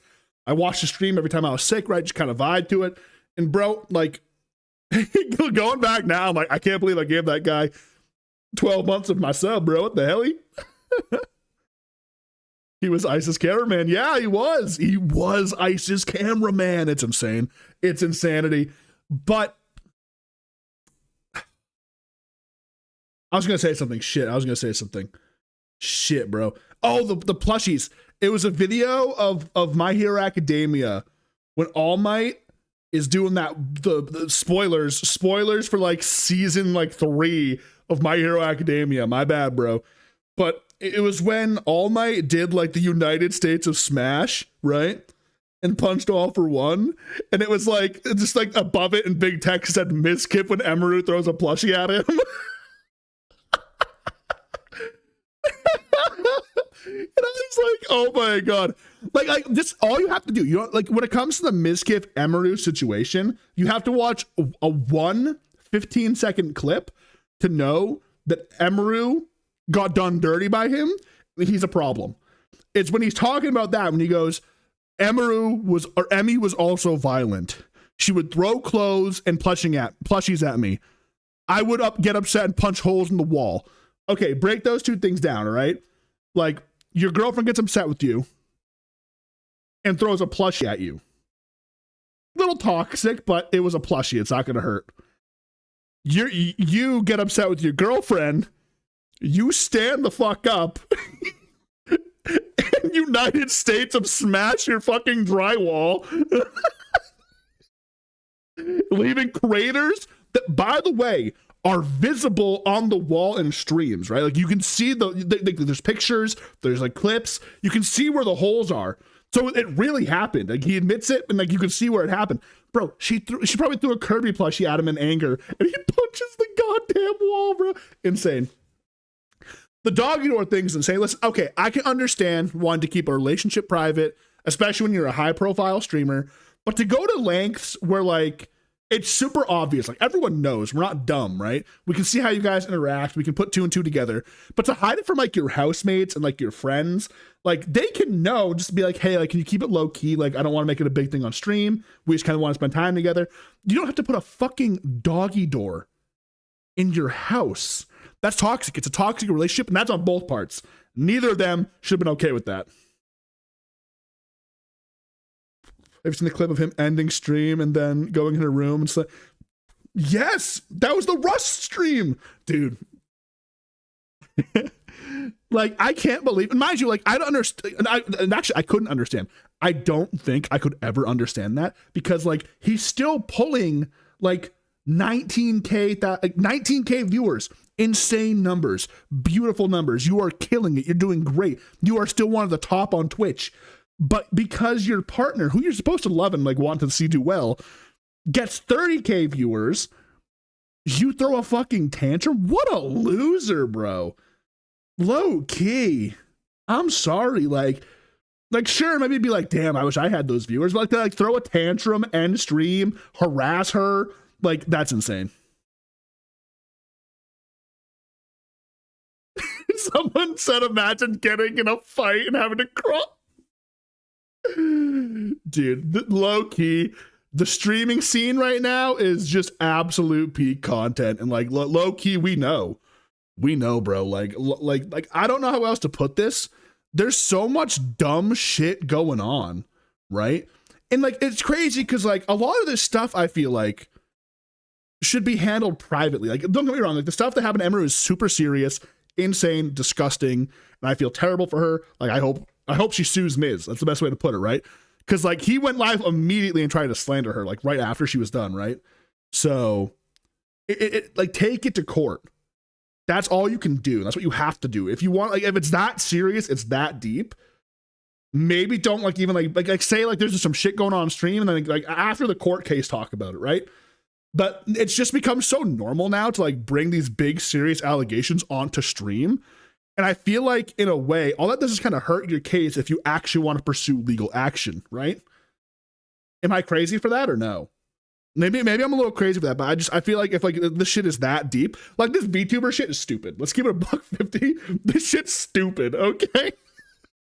Like, don't get me wrong, Cinder, from what I remember, is like, Cinder's a piece of shit, don't get me wrong, but like, this isn't like court case worthy. This isn't like take it to court and make a big deal out of it, right? But, so this like coming, like this being a big thing, like, this makes sense, you know? I feel like it's not even worth it for her. She, everyone's on her side and she can just move past it now. True. I think the only, like, I think if she's gonna take legal action, it should be if Miz keeps like pushing things and maybe like still talking about it on stream. Maybe he's like saying defamatory stuff. Maybe he like confronts her in some way, shape, or form. She is getting a restraining order, which is great. Have fun at dinner with mom. Have fun. Bring me home something. I'm fat and hungry. Okay. Anyways, I think we got a little off topic, guys. We somehow ended up on Emaru and Mizkiff, where we got Muujin and Cinder up. Okay, all right. let's dial it back. Tell you what, next happy hour tomorrow night, if you guys want to indulge, we'll indulge on the Emaru Mizkiff stuff. No, there's no real reason, dude. Like, we all know it's just like Mizkiff's a piece of shit. Long live Emaru. Hope, I don't know. Hopefully he gets his dues. I don't know how you put it. Hopefully karma hits him, right? That's the best way to put it. Because like the crazy thing is, and like this actually, this is relevant. Because it's the same thing with Cinder. They have such insane communities that no matter what they do, they're gonna be like, oh, they're fine. Like the Miz kids, crazy, bro. Low-key crazy. They will defend him. Like he could have like, I don't even want to say what he could have done some really bad things. They'd be like, no, he didn't do it. Even if like it was on video. No, he didn't do it. That's not him. That's AI. Right? And Cinder and the Pyro Pups, bro, anyways. A Google Doc with the title, Terminating My Work with Cinder. This would receive over 12 million views. In the document itself, we could see DMs between Nano and Redacted for the most part. The reason why this was a big deal is because Redacted, otherwise known as Red, was Cinder's manager. In these DMs, he would slander other creators, sometimes Cinder's friends. But worst of all, what these DMs showed us was the fact that Red tried to actively sabotage and blacklist other VTubers from being able to work with Nano. And again, some of the people affected were some of Cinder's closest friends. Okay, so this is the crazy bit. So Red, her partner / manager, like they're dating. He's also her manager. He goes out of his way to try and make sure that Nanolist doesn't work with other VTubers and only works with Cinder. That's like an irrefutable fact, I believe. Unless like this document clears it up, right? I don't think it does. I think I would have seen that somewhere if it did. But on top of that, this document was co-created by Red with Cinder. So in my mind, immediately, how are you going to keep dating? Not just dating, but letting him like manage and work with you. How are you going to keep being involved with the guy that ruined your image and almost ruined your career? Now, granted, she's going to keep streaming. I called this from the start. She's going to come back in a few months, go back to streaming. Her community is insane. They're going to keep supporting her, right?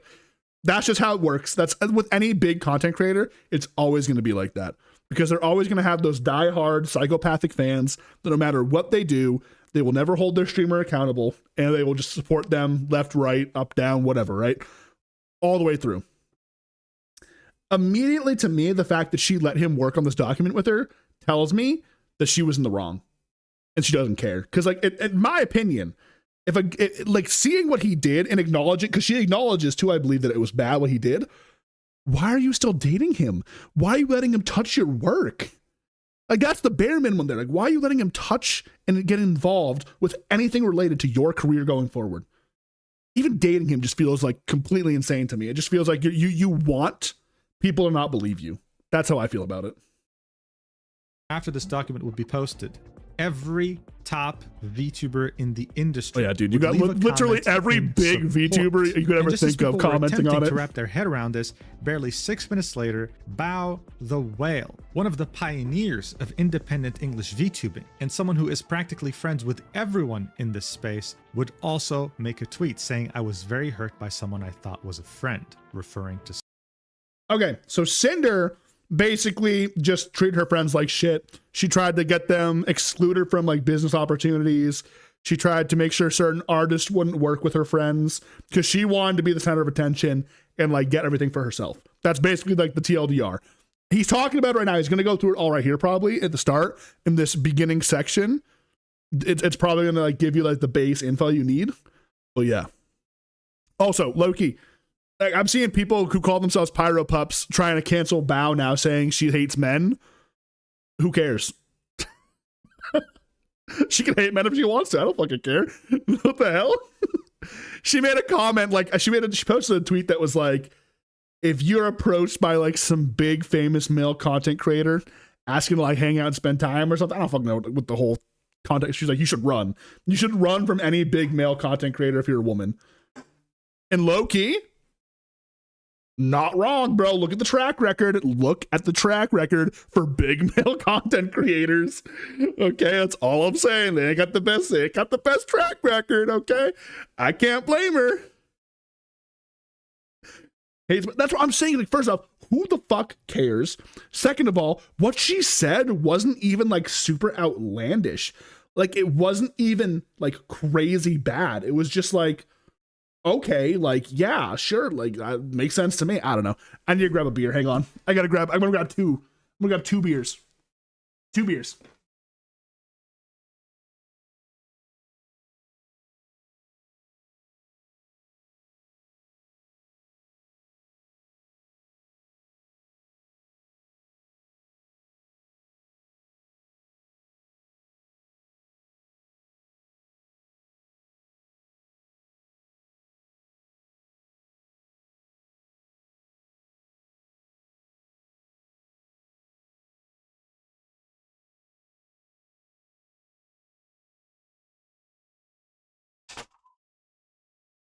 Oh, shit.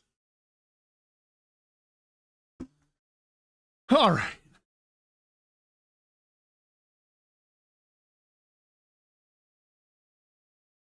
I wrote about said and instantly when, what do you say fuck me for? Base take? It's not even that based, bro. Like, it like, you can't, like, listen, you can't pick and choose what you read on the internet, right? Like, there's, I don't know. I feel like people are so disingenuous nowadays where like their streamer does something bad and they ignore it and like will try and like redirect, right? And then like someone who like they don't like does something and they're all over it, you know what I'm saying? And it's like half the time it's like they're not even keeping the same energy because like if I said I hate men, who cares, right? Like, I don't know. It feels like people keep the same energy. I said this is why I left Twitch too. It's like Twitch is just as bad as Kick and YouTube. Keep the same energy, bro. Anyways, here we go. Cinder and linking her own Google Doc. And worst of all, we'd see that due to conversations between Red and Nano, Nano would eventually decide to cancel the model she was working on for Bao. Bao at some point would vent about this in her friend's group chat in which Cinder was a part of. Everyone would support her except Cinder. And Cinder knew very well that her model was canceled, and she also knew that Bao was very excited for it. This further pushed the narrative that just in case he doesn't say it, Bao's model from Nano got canceled because Cinder pushed her to cancel Bao's model. That's the context there. Cinder was a backstabber who never took her friends You hate seriously. me? I hate me too. You can see the immense support Bao received here and how everyone in this space is her friend by all the replies on her tweet, wishing her well. Less than 20 minutes later, Bao's own music video editor would also post his own account of how he was treated by Red in DMs, and you'd see another VTuber by the name of Spite also make her own document, saying that for years she's been harassed by Cinder's community for being seen as a No, what's funny is this one's great. cheap copy. That Cinder They call her cheap copy. I believe Spite had their model made before Cinder did. If I remember correctly, that's the T on that one. Is Spite's model was made before Cinder's, but somehow she's the cheap knockoff. wouldn't acknowledge her and would even actively try to blacklist her, even though she literally started streaming before Cinder's career even began. And finally, Silvervale, another VTuber who could be considered a pioneer of God, I love independent Silvervale. VTubing, She's so would hot. also make her Anyways, my own bad, sorry. Document on Cinder. telling us how Cinder was obsessed with her for years. I love her model. It's really pretty. Silver had expressed that she wasn't interested. And worst of all, how as her model was being canceled due to discussions between Red and Nano, Cinder would be messaging her, congratulating her on achievements. Yet again, pushing the narrative that she is a two-faced backstabber. As this was all happening, the pressure was mounting very hard on Cinder. This is when she'd make... Okay, right here. This post is very important. Right here. Redacted is her boyfriend / manager, right? Silvervale, mommy. Oh my god. Okay, not that deep. It's not that deep. Oh my god. Well, hear me out, all right? Hear me out, big dog. Effective immediately, Redacted will no longer be managing or overseeing my VTuber activities. Then why the fuck did he help you write a 1,000-page document to defend yourself? That's a lie. You're lying to me right now. You're looking me in the eyes and calling me fat and stupid. I'm getting emotional. Anyways, like, do you get what I'm saying though? Do you get what I'm saying? You can't post a tweet like this and then come back after a hiatus and then say he helped you write it. I thought he wasn't going to be a part of your VTube activities anymore. Why is he still here? A tweet saying that effective immediately, Redacted will no longer be managing or overseeing my VTuber activities. He no longer represents me as a creator, my brand, or my intentions. I'm sorry. I really gotta stop pausing so much because he just says exactly what I'm saying right after. Most of these DMs did have Red, but Nano would specify in her documents that based on working with Red and Cinder over the years, she's sure that they speak for each other and that there's no reason to believe that Red was acting without Cinder's consent and knowledge. Regardless though, people... Yeah, I find it crazy that he would send that many DMs to like other creators and artists and she doesn't know. You feel me? Like I feel like that. Like how dumb am I? Like that I would like believe that. There's not a planet on Earth where I believe what she just said to me. You get me? Like you live in the same house. From what I'm assuming they live in the same house. They're partners. They probably spend a lot of time together talking about business stuff as well as like their lives. But you don't know he's texting all of your friends being a shady motherfucker? Okay, sure. Thought that this was a step on your behalf, by the way. Until Vampeaches, another VTuber, would reveal that 4 years ago, Cinder had referred to Red as her boyfriend. This was not revealed by anyone else writing these documents, even though they fully knew this. But for the broader VTuber community, this was the first time they were hearing about it. It backfired on Cinder tremendously. And what made it so much worse is that this post got community noted, saying that I Red love when things get community noted. Consent, both of which directly engaged in libel towards other creators. And as people thought this couldn't get worse, as they were still grappling with the fact... Oh my god, I forgot how many people came out and said shit on her, bro. I forgot how many. Like, we're going down memory lane right now, low key. She got fucked. She got fucked heavy. Oh my god, I forgot it was this bad. And the crazy thing is, too, is like, look at all these people. Like 14,000 people like this. 2.4 million views. Like, dude, she got screwed heavy. Mind you, deserved. Fucking deserved, in my opinion. It's just business, guys. That Red is Cinder's boyfriend, and this was revealed for the first time. Some dude Rain randomly comes in, posts a Google document, and reveals to us that Cinder had cheated with him on Red, showing us old DMs from her previous persona. Yeah, as someone who was watching all of this unfold live, I could tell you right now, I remember this. I've never seen such chaos unfold. I watched this while I was playing V Rising. At this point, the pressure could not have been crazier. Everyone was waiting for a proper statement from Cinder, and it would only be a day later, on the 27th of April, that she would post a Google Doc with the title. I just wanted to let you know that it took me around 30 minutes to read the whole thing, and I think I lost both my voice and sanity. I rate it a 3 out of 10.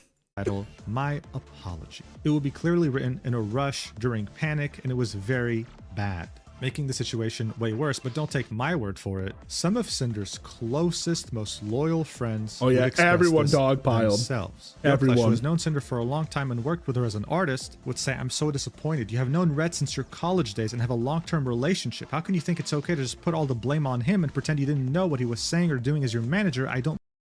And yeah, and that's the thing, right? Is like, this guy must have the absolute lowest self-respect as a man.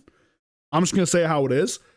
When something like this happens and your partner pushes it all onto you, and you like you stay with them, mind you, like they how many people saw this? 29 million views on this tweet. Now, I'm sure not every single person stopped to open this up and read the apology, but hypothetically, right? 29 million people watched your long-term girlfriend throw everything on you and blame you for all her problems. And you still stayed with her? Dude, I mean, I got a cuck couch over there in my room, bro. Like, dude, like, don't like, have some self-respect, bro. Get out of that situation, low key. Find yourself a woman that appreciates the work you do for you, or that you do for her, okay? Low key. And won't blame you when things go wrong on her own accord. Smile. Believe this. She was also, saying hopefully you get your drink soon. Cheers. Appeared to be her throwing Red under the bus, saying that she was not aware of the majority of things he was doing. Lena would express the same thing, saying this is someone you supposedly loved and worked close with as a team for years. I can't imagine for the sake of an online image throwing someone away so effortlessly, claiming you didn't know what they were doing. There's just... That's what I'm saying. Thank you. It's so disrespectful. It's so disrespectful. No way. You had everything. You had a massively supportive community, a group of girls who stuck by you. You're a partial owner of a company. People would die to be where you're at, and you actively sabotage the people closest to you as well as creators that had nothing to do with you. And of course, one can't mention the replies on this post without mentioning Shy Lilies, garnering over 8 million views. The GOAT. Listen, I don't watch a lot of VTubers. I don't. I really don't. She might be the queen, though. I don't know, man. You know what I'm saying? Low key. It's her or Iron Mouse, one of the two. And over 150,000 likes, in which she calls out Cinder very aggressively, highlighting the same points we saw with Yoklash and Lena, while also calling for her accountability. And what was crazy at that part, like her big post here, right? Is at the time they're both still okay. I'm not. She might still be like a GamerSupps part owner. I could be fired tomorrow. I don't know, but like. From what I'm gathering, she stepped down as a part owner of GamerSupps, but at the time, they're going at it. The two part owners of the company on Twitter, and I'm like, highlighting the same oh my points we saw god, with Yoklash and Lena, while also calling for her accountability. Look, it was safe to say that after this apology, it was over. People would go as far as burning their Dude, it's like when your hometown like hero from your favorite sports team gets traded, and you start burning the jersey. Look at this. Oh my god. Merch, and would of course start making memes of the entire situation. The fallout would be immense. That's so good. Can we go back? That's so good. And would of course start making memes of the entire situation. The fallout would be immense and unprecedented. She'd lose over 50,000 followers on Twitch and would lose tens of thousands of followers on her Twitter. She would go completely radio silent, and her name would become a painful reminder as to what could happen when you let fame and numbers get to you while completely disregarding the people who care about you. This is how things would be for 5 months. Cinderotica. But that, of course, would be until Cinder would come back. The burden of proof is on the accuser, not the accused. And post this tweet saying, the burden of proof is on the accuser, not the accused. They lied to you. Here's 1,000 pages of proof linking a Google Doc. And yes, again, I stand by the fact. Unfortunately, it's real. It's actually 1,000 pages. 99.99% of people did not bother reading the whole thing, and honestly, I don't blame them. There are many people who sought to understand what the hell's in this document through summaries, TLDRs, and honestly, nothing can truly tell you unless you go through it yourself. You have to see the small details, the wording used, the way things were written, presented, and saying that I've already made a video on what happened back in April. Me seeing Cinder releasing 1,000 page doc that I'm too lazy to read. Mooj into the rescue, dude. I'm telling you. I told you, bro. This is my guy. It's my GOAT. Of course, it's on Twitter. I mean, Twitter, like Twitter/X, whatever you want to call it. That's like that is the social media platform that like the majority of like streamers and content creators are active on nowadays. Like I'm sure like people use Instagram. I don't. Like, but, and I guess TikTok, you could kind of say, maybe, I don't know if I'd count TikTok as like the same thing. When it comes to just like direct communication, like putting like their thoughts into words, usually it's on Twitter, and that's where you'll find a lot of things going on. That's where I get all my drama slop. But this was me. When I saw he was doing a live stream going over the whole document, I was like, oh, finally. 2025, I figured that it's my responsibility to make a video about this response. Purely because I hate myself, but also because no one else would. And again, I don't blame them. So make sure to have a seat, because this is going to be my longest video ever made, where I present to you this document in the most objective way possible. So without further ado, and this is what I love about a first, Mugen video. I'm sure you'll find interesting. I love anime. I'm sure you do too. Problem is, if you want to play a game that's anime themed, then most likely it'll have gacha mechanics. Well, Duet Night Abyss noticed that. They were meant to be a gacha game, but took the decision, as they were gathering player feedback, to just remove the gacha system completely. Wow. No stamina limits, no soft pity, no 50-50. The only monetization in this game is cosmetic, and that is it. And other than the fact that this game is, really pretty, the gameplay is where it truly shines. You can earn characters, weapons, and a bunch of different rewards just for playing this anime RPG, whether it be through the story, boss challenges, or just in co-op. I'm sure you'll find something you'll enjoy in this game. Not to mention that it's free. I'm not skipping the ad, he deserves it. And is available on both PC Go support and him. mobile, both Android and iOS. And the best part in all of this is that it's coming out now. More specifically on the 28th of October. So if that sounds interesting to you, then make sure to click the link in the description or the pinned comment to get the game I'm literally today, playing that right now. Up to 107 free polls and 7 free characters. Thank you so much, Duet Night Abyss, for sponsoring this video. Wait, what's my Alright, so as I disclaimer? mentioned, Wait, what's my disclaimer? Whoa, I have a disclaimer. I have a disclaimer. I'm a little tipsy. I'm gonna say some out of pocket shit. But also, right? I'm so happy. He's like, this is what I love about a Mugen video. He talks about the drama slot, but he's super objective. It doesn't like push a narrative in a certain way. He won't be like, yeah, like Cinder's a piece of shit. He'll be like, that, like what you said here was a little shady, you know? But he doesn't like that you aren't sponsored. Oh, I'm not sponsored by that, no. But I'm telling you, he is, and you guys should go support him. Thumbs up. Thumbs up emoji. Yeah, man. This document is actually 1,000 pages. The way it's divided is in 13 different sections. These, of course, can vary. One could have 4 pages, the other one could have 230. Some of these sections are dedicated to specific people, most notably the ones who posted the most damaging Google Docs back in April of 2025. We're going to read the first 3 sections together, seeing that they're less than like 25 pages total. And then throughout the other sections, I'll be doing a combination of reading, plus summarizing, plus skipping all the repetitive parts, because this document was written terribly. I can guarantee you it was. Thank you. I'm so glad he started with that and told us this document's dog shit. So thank you. Was not a pleasant read. And the last thing I'm going to say before I start is that after reading the first section titled An Overdue Response, I'm going to have a few disclaimers before we keep going. These will be fairly important in the grand scheme of things. So no more stalling. Let's actually get to reading. Cinder would say, "Hi everyone. It's been over 5 months since everything happened. I have never been good with words, and I'm especially bad at verbalizing my feelings. She's not good with words, but she found she's not good with words, but she found 1,000 pages worth of words. I've always hid my insecurities, and it's hard for me to open up about things, even to the people closest to me. It was nearly 2 a.m. for me on April 26th when Nanoless and Bao posted their documents together, after I had finished streaming earlier in the night. I was awake for almost 48 hours by the time I posted my apology. Looking back at it, no. It wasn't good. I was not in a sound state of mind when it was written. I was blindsided by any of this coming out and the accusations made against me. No one involved tried contacting me privately beforehand. I was unable to eat. Okay, that is one thing that I will say, right? That is one thing I will say, is I do think that people should get in the habit of, before going scorched earth and just like burning shit to the ground, maybe try and reach out and DM the person and call them out privately.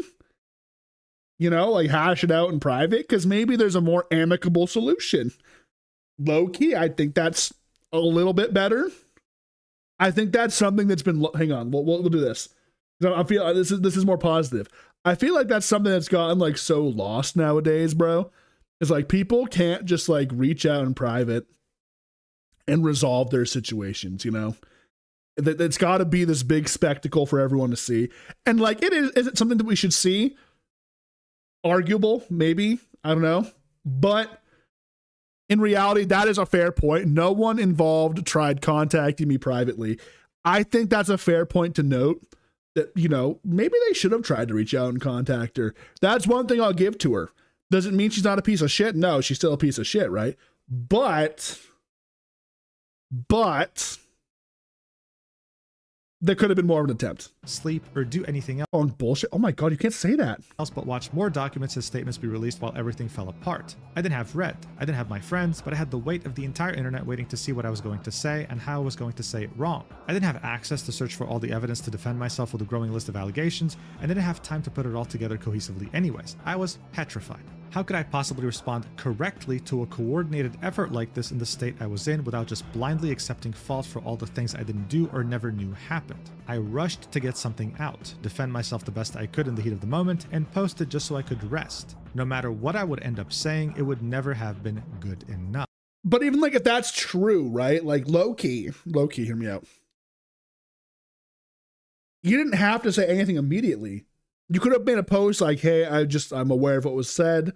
I need a few days to like, you know," or not even a few days. Like, I'll be posting a response soon. Just like I get acknowledgement that you saw what's going on, right? Like, I don't know. This seems kind of like disingenuous, you know? It's just like, you didn't have to blindly accept the fault for all the things I didn't do or never knew happened. If you knew you didn't do them and you never knew they happened, why are you acting like you did? That doesn't make sense. Recover and have the ability to face any of this again. I couldn't look at anything Cinder related without breaking down. All of my fans that looked up to me were led to believe I was evil and encouraged to destroy or donate my merch. Almost everyone I knew or cared about turned on me in an instant, and anyone who's ever had anything to say about me did. I had only one of my close friends message me after everything was out there. I received rape, dox, and death threats over these accusations, so Yeah, see, that's disgusting. Low key, that's disgusting. People that did that should be in jail. stepped away from the internet. I reconnected with Red, and we worked things out between ourselves. When we were both I can't. There's no color toggle on it. ready to, he helped me with the long process of making this document. I didn't say almost anything else to anyone sooner, privately or publicly, because no one would believe me until I had absolutely everything put together to post all at once in one place. Okay, so this right here pisses me off. I reconnected with Red, and we worked things out between ourselves when we were both ready to. He helped me with the long process of making the document. You already went against your word and what you said about cutting him out of your VTuber activities. You guys could reconnect and work things out between yourself. That's fantastic. I'm glad you did that. But there's nothing you could say to convince me that having him help you write this was a good idea. So yeah, already one hell of a way to start the 1,000-page novel, right? Next up, we'd have a subsection called Purpose of this Document, with 5 different bullet points. The first one would say, to present the full story and the facts and evidence around what happened with complete transparency, defend myself against what's been said about me, and provide mine and Red's perspectives and motivations about each situation. It wasn't my choice to make this public, but since it is, my side of the story matters too. Okay, like I gotta be toxic here, and I'm gonna be blunt as fuck because I'm not about it right now. I do not care. I want to go back. The second point, it wasn't my choice to make this public and provide my. Let's see what happened. Defending myself, but what's happening to me, and also provide my own Red's perspectives about each situation. Bro, I don't want Red's perspective. Mine and Red's perspectives and you already blamed him for everything. You can't now go back and switch up on me. But since it is, my side of the story get him out of here. Too. Give me your the perspective. The second point would be to take accountability for everything that each of us are guilty of in the past couple of years, whether they were revealed in the original documents or not. This document will not absolve either of us of all wrongdoing, and it isn't trying to. Point 3 would say, dispel rumors, misconceptions, and theories about me, show how and why things actually occurred, and point out and refute discrepancies and lies in the claims or statements made against me. We've done things wrong, but the amount and degree of them has been incredibly exaggerated. Yeah, do your thing. Up. Point 4 would say, this document contains speculation. Baseless accusations were made against me without evidence, so I've kept speculation labeled as such in this document. Most of it is supported by circumstantial evidence, but it should not be treated as solid fact. So yeah, just so made against me without evidence, so I've kept speculation labeled as such as most of it's supported by circumstantial evidence. It should not be treated as solid fact. So why bring? That's what I'm saying. Is like, okay, why bring it up then? You know what I mean? Like, just say that. Just say like some of the stuff like it's just baseless. Like there's no like evidence. There's none of this. There's none of that. Right? This is just like I'm gonna ignore this stuff. You know, since I actually read the document, most of this speculation would be in the 8th section of the document titled The Breakdown. There would also be some in Silvervale's section. Objectively speaking, when you say speculation with someone who has such a loyal audience like Cinder, the one thing that comes to mind is how dangerous that is. But anyway, we'll get to that later. The 5th point would say, this document is not to fuel harassment or spread hate towards anyone involved. I am doing what's listed above and posting this document in the same public setting the original documents were. If you have harassed anyone involved in my defense, you are not my supporter. Your actions are reprehensible and I have never advocated for anyone to do this for any reason. I'm sorry to anyone who's been affected by any actions of Rogue community members against my principles. So these 5 reasons outline her purpose, and she does make it a point at the end to tell her community members, do not harass anyone, and if you did, you're not a part of my community. That's always an important thing to add when you're a content creator with the community. Cinder then says, I have been made out to be a two-faced, greedy, jealous, psychopathic narcissist who's maliciously used, stalked, sabotaged, and betrayed those closest to me and anyone around me for my own gain for years, manipulating my way to the top like some kind of evil mastermind. You were lied to. I hate the highlight on that. Dude, don't highlight it, bro. Things I've done wrong, but this image of me could not be further from reality. This was a complete public assassination of my character over what were lies and assumptions, followed by my cancellation and disappearance, with my accusers profiting from it. If I was really the awful person I was made out to be, then this document wouldn't exist. I wouldn't have any way to refute the claims made against me. I could have just continued streaming and profited from the drama and the over 30 million views this situation garnered. I could have let everyone forget about this and come back like nothing ever happened, but it's not true, and I couldn't allow myself to move on without making things right. Everything that's come out and stories that followed have been blown way out of proportion and turned into crazy conspiracies. Both Red and they're killing me too. Okay, so she said she could have kept. Okay, I wouldn't have wait. If I was really the awful person I was made out to be, then this document wouldn't exist. I wouldn't have had any way to refute the claims made against me. I could have just continued streaming and profited from the drama and the over 30 million views the situation garnered. Bro, if you were innocent, why didn't you just keep streaming? That's my POV on it, bro. Like, if you didn't do shit, why the fuck are you gonna like stop streaming? Just keep fucking streaming. Like, yeah, people are gonna be hateful as fuck, but just be like, I didn't do shit, bro. Like, and then like over time, plead your case. I feel like her running away for, imagine if she was gone for like a couple of weeks. Okay, she had to get her thoughts together. She was gone for 5 months. You're guilty. Stories that followed have been blown way out of proportion and turned into crazy conspiracies. Both Red and I have done nothing wrong, and all of that will be addressed here. But the story everyone was... No, hang on, no. That again, guys, I'm regretting reading this because I'm getting pissed off. Didn't she just say like 3 paragraphs up that they were going to admit to their wrongdoings? But then she right here, she says, both Red and I have done nothing wrong. Okay, you can't say you're going to admit to your wrongdoings and then say you did nothing. Anyways. Told was not the reality of what happened. Every single person I've interacted with in the past almost 5 years, even those closest to me, and every single interaction with them would have to have been fake for the story told about me to be true. I believe that there were 2 people responsible for how things played out, with a third person merely having an axe to grind against someone they never liked. Nanoless lied overwhelmingly about what happened between her and Red, sat back, and played everyone, including my friends. Shy Lily lied about me from the start, orchestrated things behind. I just want to say, Nanoless, they're not even like a streamer, are they? I'm gonna pull this up on my second monitor here. Like, I don't think they like had anything to gain from being a deceptive little fucker. I can't type. Nanoless. Here's their Twitter. Do they even stream? No, they just do the art, bro. Like them doing this like them trying to be deceptive, quote unquote. It doesn't like benefit them in any way, shape, or form, I don't think. So like, don't come at me sideways. Also, guys, I'll be right back. We gotta go real quick. I gotta bring Lizzie down for bed. So I'm gonna go grab Lizzie and then we'll keep it going, all right? Give me like five minutes and we'll keep going, okay? I can see my phone lighting up. Someone's texting me to go get her, so I'll be right back. We're gonna keep watching.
Okay, never mind. I lied. Ow! My balls! I sat on them. They're big. Anyways, where were we?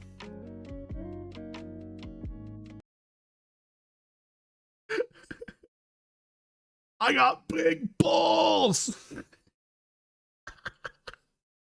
The scenes and manipulated the public to their side. Silvervale took the opportunity to lie all about our interactions together, making things even worse for me. They had the most to gain from my cancellation, including their own satisfaction. None of them could take accountability for their own actions and pushed it all onto me instead. What does she gain from lying about you? Literally nothing. The only two people that could disprove their lies were just made into lying manipulators and wiped off the internet. She's of course referring to herself and Red. Aside from the labeled speculation, everything presented in this document is true to the best of mine and Red's knowledge. I have nothing to hide, and there isn't a reason to hide anything anymore.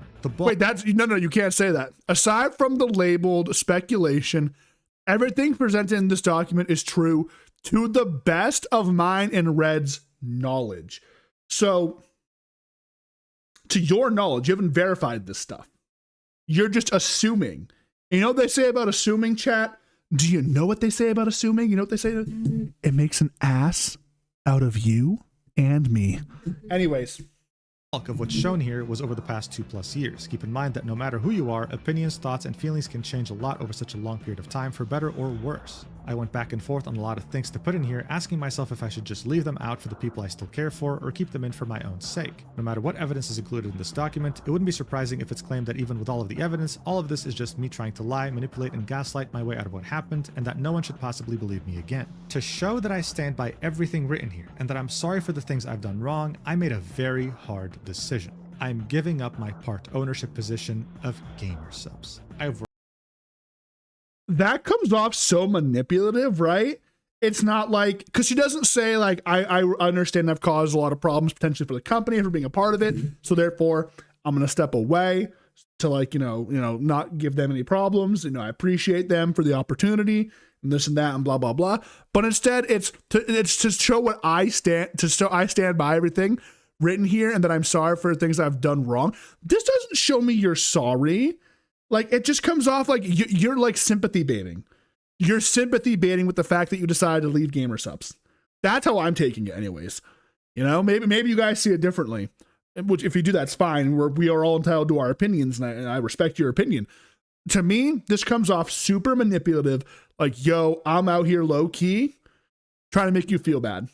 Worked so hard for them since December of 2022, and earning this position was one of the biggest accomplishments of my life. I am honored they chose to give me the opportunity, and I've been immensely proud to have the title. As sad as I am to do this, I feel the need to protect the company I love, the people that work there, and everyone associated over my own interests. Gamer Subs suffered a lot of damage when all the accusations were made about me, and that fell on my shoulders. This is my responsibility as part owner, and I don't want any more harm or negativity to come to them by having this position. I didn't have to do this, and I wasn't asked, forced, or coerced into making this decision. There are things more important to me than business. I notified No, girl, what you mean? It's just business. What you? It's just business. What you mean, girl? Don't lie to me. Don't you lie to me. them of my decision in June, and it will take effect at the same time this document is published. Each tab in this document is about the people and events related to the claims made against me, where I've provided links to each person's respective statements for reference, the evidence, context, and mine and Red's thoughts around each situation. You're intended to read each section, and in the order they're presented. I'm gonna be so pissy the whole time we're going through this because I don't give a shit about Red's opinion. I don't care what he has to say. He shouldn't even be here. You already threw him under the bus and blamed him for all of the problems. Go resolve your issues in private. You can't just backtrack on it. I'm sorry. You already blamed him, bro. You can't go backtrack it. Get him out of here. Should be viewed in desktop and light mode for the formatting to appear correctly. What'd you miss? Some information Beer. and screenshots appear Cheers. in multiple sections for whoever it's relevant to. The first few sections, being Nanolist, Bao, V-Card, and Numi's concert and Chai Lily, culminate in the section breaking down what you've seen throughout them, with the last few sections of this document being standalone. Unless stated otherwise, every link in this document is working at the time this is posted. This document will not be edited after it's posted either. Because we live in 2025, I need to say that this document was written without the use of AI. I understand some of the things in this document may be damaging to the people involved. They understood that their claims would be damaging to me before they publicly made them too. Everyone can review the evidence for themselves and decide what really happened, and if I really am the person you were led to believe me to be. The burden of proof is on the accuser, not the accused. Dude, we're 19 minutes in. Oh my God. Okay. All right. So all I've gotten from this first bit is I don't believe a word she's saying already. This is going to be, guys, I'm going to bring this up every 5 seconds going through this. It's going to be a problem. The fact that she allowed Red, the guy that she blamed everything on, the guy who ruined her career, basically, according to what she says, right, was a part of this, means nothing. It means this is all null and void to me, and you're stupid. Anyways. So yeah, one hell of a thing to start things off. And already we have some pretty hefty accusations, with Cinder blaming Shy Lily, Nanolist, and Silverveil of going after her on purpose. Later in the document, you'll get to make up your own opinion after seeing the proof that she provides. The next section in this document is titled Redacted, in which she speaks. Can we skip around? Are we allowed to? I might, okay. About, well, let's do the red stuff. Before we get into that, though, I have some pretty important disclaimers, starting with the first one. Some people, even after reading this first section, already had doubts. For example, with Cinder saying she didn't use AI, saying that there's no way you could possibly write 1,000 pages yourself. That's crazy. Well, after having read these pages myself, I can tell you right now, no AI was used. In fact, there's one specific typo in which Red forgets to finish a sentence that you'll find halfway through the video that completely caught me off guard, and I left it in the video. So you'll get to actually see my confusion. Another thing that people doubted from the moment this document was posted was Cinder saying, this document will not be edited after it's posted either. The reason why people started having doubts shortly after this was posted was because, not even an hour afterwards, some sections would start to be missing pages. So I took the time to research it. On my browser, the Nanolist document would be sitting at around 173 pages. Some people would claim that Nano's section used to be 230 pages. Others would say that it was 210. So where did all these pages go? Why is there so much confusion? Well, thanks to a viewer of mine by the name of Derek, I was able to get my hands on an archived link of the document when it was first uploaded. It takes way too long to load the sections on the top left, but I can't really blame it since it's 1,000 pages. In the Nano section from the archived document, we could see that the page count is actually different. It was actually off by many pages. So I sat down. She a lying bitch. I'm off, Lenny, going to hang out with Natty. Bye. I'm waving. You just can't. Bye. Have a good night. Thanks for stopping by. More of an issue that Red was even, well, yeah, I don't know. The fuck Red. All right, get this guy out of here. Put on my detective hat and compared every let's see. Hang on, every let's see single this. subsection and image included, and my conclusion is that it was the same exact document. Oh, shit, my bad. I jumped the gun. Word for word. I tried to do this with other sections too. I can admit my faults. I apologize for my outburst. I jumped the gun. Nothing had changed. So what gives? Well, it seems like it has to do with both your aspect ratio on your monitor and your resolution. At a 16:9 aspect ratio on a 4K resolution, this document of Nanos is 184 pages. If I were to make my browser go from horizontal to vertical, the page count all of a sudden becomes 116. Yeah, it's that stupid. So this simply means that the page count's different on the archived version because the person who archived its monitor showed that page count in particular based on the resolution and aspect ratio. So yeah, fairly important disclaimer because I've seen quite a few people throw this accusation around. As far as I can tell, it is false. Cinder truly didn't use AI. I trust Mugen, and honestly, he makes a good point. Publishing. He makes the third important disclaimer, and I promise I'm almost done here, is the fact that this document took a very long time to make. And Cinder indirectly showed us proof of that. On page 205 of the 8th section titled The Breakdown, Cinder would be talking to us about something that happened in Cinder's lore video that she made for her May 2025 debut. Now, Cinder would link an image of the video's thumbnail where we can clearly see it was uploaded 3 weeks ago.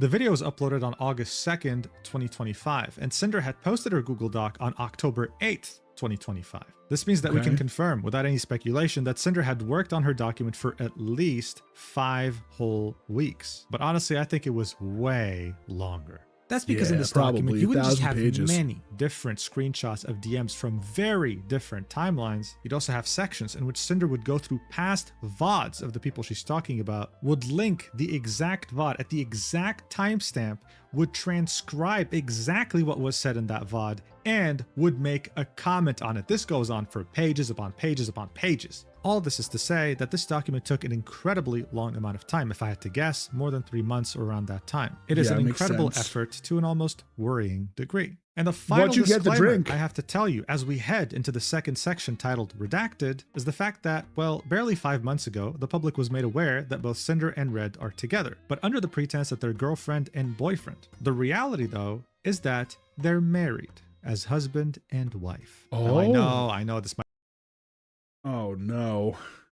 Might come as a shock. Mugen, why would you reveal something like this? Isn't it private? Well, it actually used to be. It's just that someone unintentionally revealed that. And that was shortly after this document came out. Around a week after posting her document, Cinder would say, "Hi Pyropups, I'll be streaming tomorrow at 4 p.m. EST. I hope to see you there." There will be over 1,400 replies. Some of them... Okay. Come on, man. Dude, Cinder, guys, Cinder did nothing wrong. She's absolved of everything. I don't even care anymore. Them very supportive, some of them not so much. Ugh, now, one of the people you're leaving crazy. a very supportive comment is none other than Shonda, a very well-known English VTuber. In her reply, she'd say, "Cinder, I think everyone deserves a second chance, and everyone deserves the opportunity to learn from their mistakes and grow. I hope that your time away has helped you. I really hope that you found a better state of mind, both for your sake and your husband's, but most importantly, for the Pyropups, and I wish you nothing but the best." Also, low-key, I'm not a fan of Shondo. I'm sorry. Listen... And I'm like, that's a whole different stream. All right, so overall, very... Okay, well, I guess that explains why he's still around, I suppose. But, like, I still don't care about his opinion. I don't. It doesn't change anything. You being married, I am happy that you're married. You should retire, take your money that you've made, and go live a nice, happy life with your husband away from streaming. That's what I think, personally. Low-key, like, you gotta have some, like... some layaway money where you could retire and be good, be chilling, live in a nice modest home, start a family, right?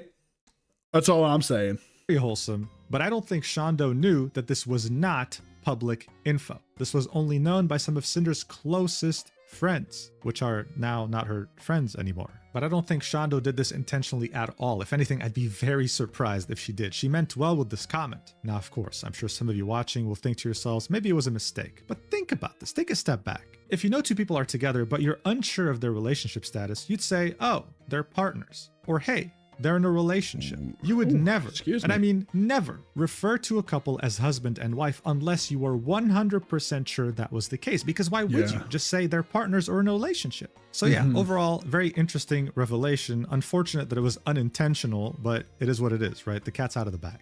This is definitely an important disclaimer to keep in mind as we... Bro, just get Coors Light. Dude, champagne and beers right there. I tell you what. Little Coors Light.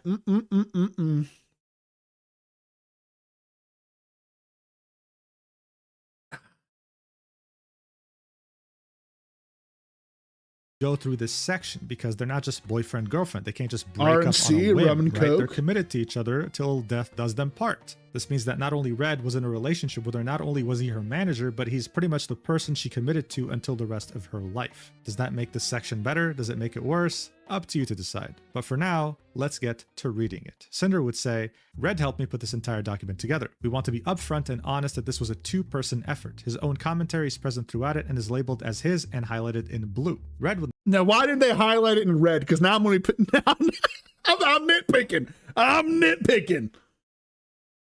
Why is red highlighted in blue? Anyways. Then chime in and say, hello, I'm Red. I'm Cinder's longtime partner and have worked alongside her since she started this career. I helped her put this document together to set the record straight. Over the past few months, I've had to come to terms with being the reason why Cinder's image, her relationships, and her career were all ruined. I hurt people who were our friends, I effed up, and she had to answer to the world for it by herself. There's so much contradiction in what they're... I'm getting angry now. Didn't they just say like a few paragraphs ago, they did nothing wrong, but now it's I fucked up and she has to answer to the world for it by herself? I thought you didn't do anything wrong. Actions make up your mind. And I'm taking responsibility and helping her pick up the pieces. I didn't want to put out something sooner. Without her, that could have made things worse. See, like this sentence right here, if ChatGPT wrote this, at least it would have added a comma, right? But as you can see, this is written by a person. He then ends this by saying, I ask that you don't hold what I did against her. Cinder would then take us on the subsection titled Red and I. She would start this off by saying, Red and I are still together. Obviously, since otherwise it would have been a divorce. We had a falling out and spent time apart after the documents dropped on April 26th. But he was still here for me when I was ready to talk to him again. We were able to work things out between us and forgive each other for what happened. I wasn't planning to say anything about this again publicly, but I felt I needed to. Years ago, I cheated on Red online for my own selfish reasons. And the things I said wait. Were they married when this happened? Listen, if I'm married and I learn my wife is like sexting some dude online, low key, especially if she's a content creator, I'm taking 50%. I'm taking 50%. I will see you in court, okay? Low key, all right, dude? If you're gonna cheat with me, some random Joe fucking schmo online, I will see you in court. Were out of my own frustrations and past experiences. Yeah, that's because in Rain's document, the person she cheated on Red with, there wouldn't just be adult conversation, she'd also be talking crap behind Red's back. Yeah. She says, I made things Dude, this guy has to be a cuck. Anyways. Sound much worse than they were at the time and mischaracterized the person he is. Red already knew that this happened way before it was made public in April, and no one else was ever told about it before then either. We addressed both of our problems in our relationship and moved past it a long time ago. It had nothing to do with my career or current events and isn't relevant to talk about further. We disagree, we get mad at each other, we argue, but our relationship isn't toxic or abusive in any way. Oh, that's a toxic abusive. I'm gonna crash out. Chat, I'm crashing out. I'm crashing out, chat. Oh my god. I would appreciate it if the speculation around it would stop. Red and I have always had some level of communication problems, even with each other. Neither of us are good communicators beyond surface level. It's hard to open up and we get in our own heads about things. We butt heads and disagree with each other sometimes, and even more so working together all day every day. It's gotten so much better over the years, but it's never been perfect. So the idea that anyone in any relationship would know about and agree with everything their partner feels, says, and does is crazy to me. I'm not the only one who's ever had a significant other keep secrets from them, and neither is Red. Yeah, no, the secret you kept was the fact that you were sexing some dude online. Relationship is different and has its own nuances, dynamics, and problems, functioning in a way that only the two people involved know of and fully understand. No one looking in can say otherwise. Because I cheated on Red, should I assume that everyone's significant other has cheated on them in the past? Should I assume that all my friends' relationships are the same as mine? No.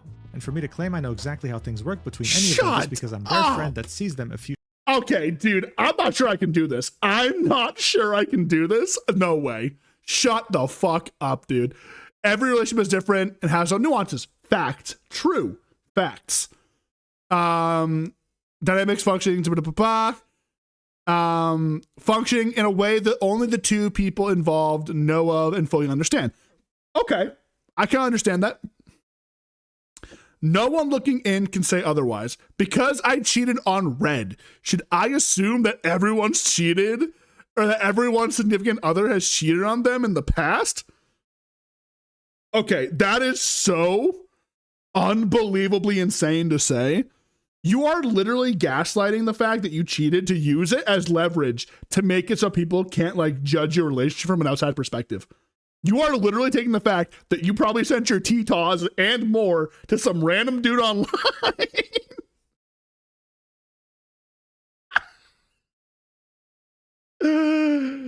Oh my god. Oh my god, help. Oh my god. Chat. Times a year is ridiculous. For the love of God, please put more commas in your sentences. Oh my God. She'd continue. When I became Cinder, we wanted to keep our relationship private. In public, Red was simply my manager, and we hid our relationship from our friends for over a year during multiple trips. We agreed that I'd tell my closest friends about our relationship in March of 2024. Okay, I think this is weird. Red was simply my manager, and we hid our relationship of friends for over a year during multiple trips.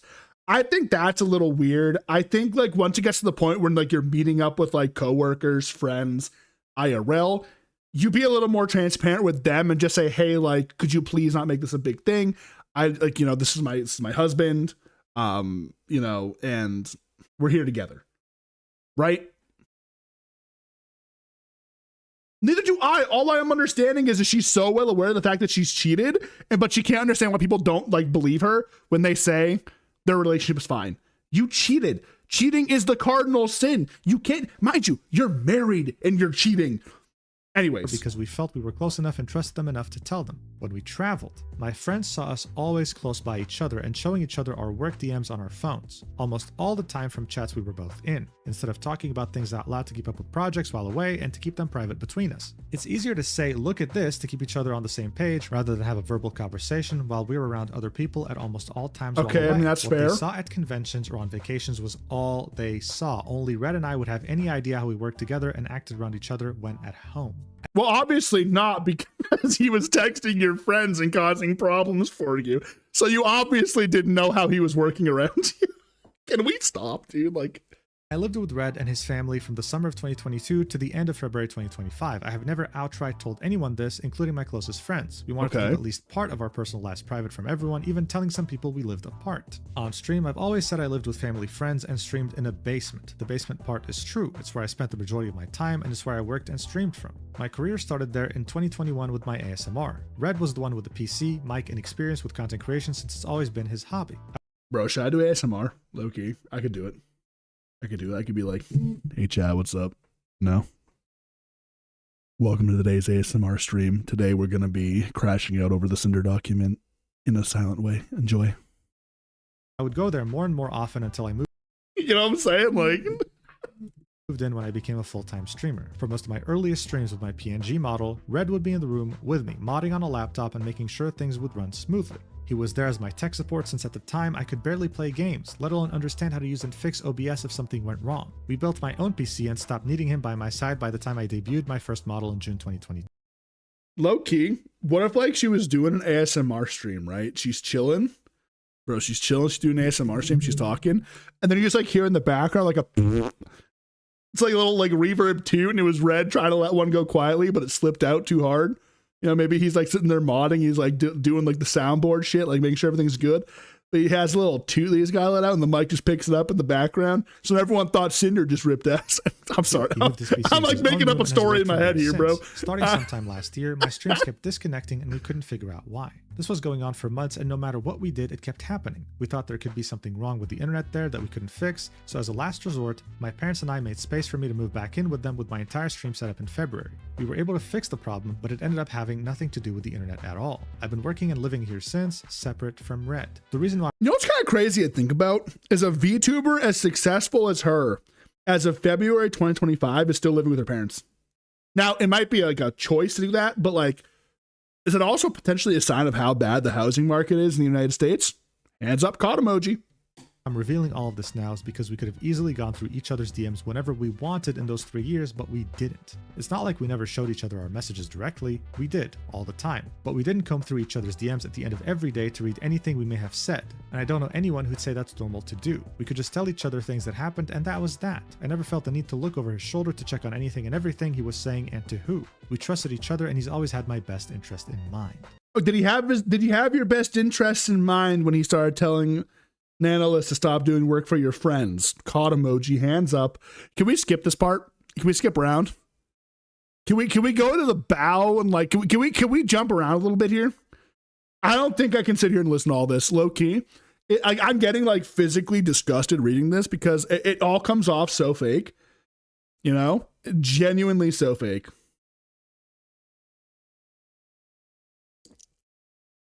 And I'm assuming maybe it's just the Red stuff.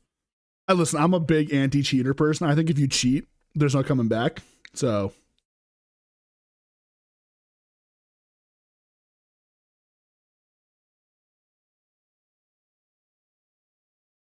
yeah, I'm gonna skip to the bow section.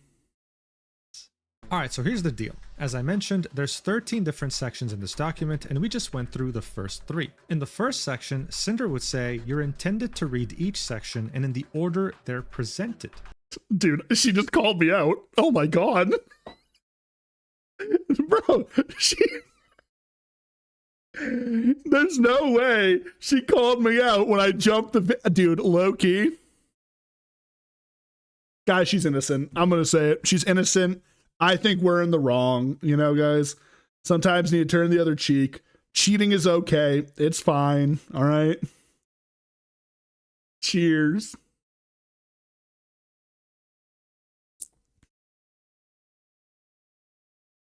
bro, I just can't, bro. Like, listen, we're gonna specifically being married, right, bro? When you cheat, bro, you got up in front of like your family, your friends, you did the vows, you did the fucking all that shit, bro. When you cheat at that point, man, there's no coming back, in my opinion. You know, like low key, like it is a vile thing to do. You give your entire life to somebody, death till we part, right? Death didn't even come and you're already parting, in my opinion, right?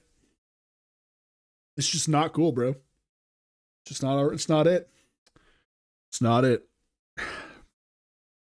It's okay. There's a light. There's a light at the end of the tunnel. Mountain Blade Bannerlord War Sales comes out on November 26th. Thank you. And as much as I'd love to follow her instructions, after having read the whole thing, I can tell you right now that going right into the 4th section titled Nanoliths would be a bit counterintuitive. Instead, I'm choosing to head straight into Bau's section, which is the 5th section. Why? Nice. Well, there's multiple reasons for this. One could argue that the most important sections in this entire document are Silverveil's section, Nanolith's section, and Bau's section. However, in Nanolith's section, you're mostly seeing things from Red's perspective, with Cinder chiming in every now and then. When it comes to Silverveil's section, it's mostly Cinder talking about her perspective, with Red chiming in every now and then. When it comes to Bau's section, not only is it significantly shorter than both Silverveil's and Nanolith's, but there are many repetitions, there are many things in Bau's document that will repeat in those other two sections. Additionally, you get to see this from the perspective of both Red and Cinder, with both of them having differing perspectives and even logic. Finally, when it comes to Bau, her reputation precedes her. Before this controversy, most people didn't really know much about Nano other than the fact that she's a very talented artist. The amount of money people will spend on a marriage, and then, I mean, 50% of marriage in the United States ends in divorce. That's a fact. When it came to Silverveil, yes, she's been here for a long time, but for the most part, she keeps to herself. She doesn't really collaborate that much and is a fairly private person. When it comes to Bau, though, not only has she been here since the beginning of the VTubing boom in the West, but she is quite literally friends with everyone. Yes, she has her own friend group, but she's someone who interacts with large and very small creators. Like, it doesn't matter how many followers you have. She has interacted with hundreds of people throughout the years and has never had a problem. She has never been involved in petty drama. She's never had a Google Doc written about her, which is, I mean, saying a lot in the space where petty drama happens every minute. Wait, what the? Doc written about her, which is, I mean, saying. I'm like, look. Bau's first green pie. Dude, I'm like listening to what he's saying, but I'm looking at the screen and it slowly goes by. I'm like, wait, what did that just say? Bau's first green pie. Oh no. A lot in the space where petty drama happens every minute. All this to say that I believe that this might be one of, if not the most important section in this entire document. It gives you a broad understanding about Cinder's logic and perspective, Red's logic and perspective, and does a lot to explain how we got here. Most people might have read the first 3 sections before giving up on the 4th one, seeing that Nanolith is 186 pages, and unfortunately miss out on this section that's extremely important. So that's why I chose to go with this immediately. So, without further ado, let's see how Cinder chooses to introduce us to this section. Here's what she had to say. Bau has always been a great friend to me, and I couldn't own up to being a terrible friend to her when I wrote my apology. I've neglected Bau, the same as a lot of other friends of mine, but more than the others in my closest circle. There was so much I couldn't explain in my apology about what happened between Red and I over Bau that's all presented below. Because of Red's resentment towards her after he thought she went out of her way to sabotage us at the end of last year, she became a sore topic between us. My partner's opinion of my friend pressured me to treat her differently to avoid any conflict between us. I never tried to talk to Bau about it because I didn't agree with Red to begin with, and I didn't want to start any drama between us. I was ignorant to the way she felt isolated from me and our other friends earlier this year. She was hurting and I didn't do anything about it. I'm sorry to her for never addressing the problem when I could have, and I'm sorry I made her feel unwanted. Okay, this again is like, this right here, my partner's opinion of my friend pressured me to treat her differently to avoid any conflict between us. This is where you look at your partner and say, I don't want you to be a part of my business. I love you, but you shouldn't be a part of my business going forward. Like, you can still benefit from it. Like, obviously, like, we lived it, like, we're a family, but like, you are not part of the business anymore. Right there, that's where you have some fucking balls and fucking say that. I knew Bao had a model planned with Nano. She showed it to me at WeebCon in March of last year. I also knew that the model was cancelled in August before she told me and our friends. I was told that Nano chose to cancel Bao's model so she could focus on her own content. I had no reason to ask to read Red's messages myself when this happened, and when Bao messaged me and our friends, I felt so bad that I already knew about it. I saw how excited she was about this model, but I didn't do anything to try and help her. I was under the impression this was what Nano wanted, and I've always been on Nano's side about what she chose to work on. As far as I was aware, Bao didn't have any plans with Nano for a model again after that. I did. But this is what I'm saying is like, when you learn that your husband of all people was this petty to go out of his way and like orchestrate this event, why don't you push for a divorce? Like, he's actively sabotaging not just your career, but your friendships. Is that not the definition of a toxic relationship? Like, I'm not insane, right? Like, it's not like a crazy mathematical equation. This shit was toxic. Is toxic. Then she's like, oh, you can't judge a relationship from an outside perspective. The man literally went ahead and sabotaged your friendships, and because you trusted him, you didn't think to question it. And even after you learned what happened, you stuck with him, knowing that because of what he did, your image is forever tarnished. And then you get to him, and it's like, she cheated on you. Like, bro, she don't love you. She don't want to be saved. Don't save her. You know what I'm saying? Like, on God, man. Anyways. No, it was ever replanned or that Red brought Bao up to Nano in their exclusivity deal in January. I did not and do not agree with what he said about Bao to her then. Bao was recovering from surgery when she was told one of her closest friends betrayed her. I don't know what she was shown or told by Nano and Shy Lily or our other friends involved when she made her decision to make everything public, but I believe she was misinformed. I wish she would have talked to me first, but I don't hold that against her. I never talked to her when I knew Red had a problem with her and I was neglecting her, so I didn't deserve that courtesy back. Bao was encouraged to reveal my relationship with Red in her document, but she didn't. I appreciate her choosing not to say anything about it before I did. Bao was one of the first people who genuinely inspired me to become a VTuber in 2020. I was lucky enough to become her friend and get to know her. She works extremely hard on everything she does, especially her music. With how much bullshit she's been through, she is one of the strongest people I've ever met. Bao's the kind of person who'll always have her friends' backs. I'm sorry that I didn't do the same for her and for never being the friend she deserved me to be. Red would also chime in and say, I'm sorry to Bao. I completely misjudged her character, jumped to conclusions, and made a mistake that not only hurt her with Nano, but continued to hurt her because of my influence on Cinder's actions towards her for months after. Dude, like, listen, it's okay to not like somebody. It's okay to have a personal gripe with somebody. There's nothing wrong with that.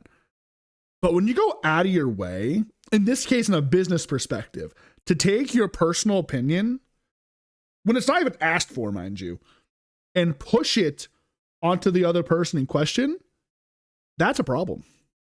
Don't back down now. You said what you said. Only been a supportive friend to us. I was too immature to look past my personal resentment towards her to talk to her about the things that made me feel that way in the first place. I went out of my way to get even with someone and take an opportunity away from them who had only hurt us in my own headcanon. He continues, I also want to apologize to Bao for reassuring Nano it was okay to cancel her model last August. I was only considering Nano's feelings and how it would affect us and not Bao.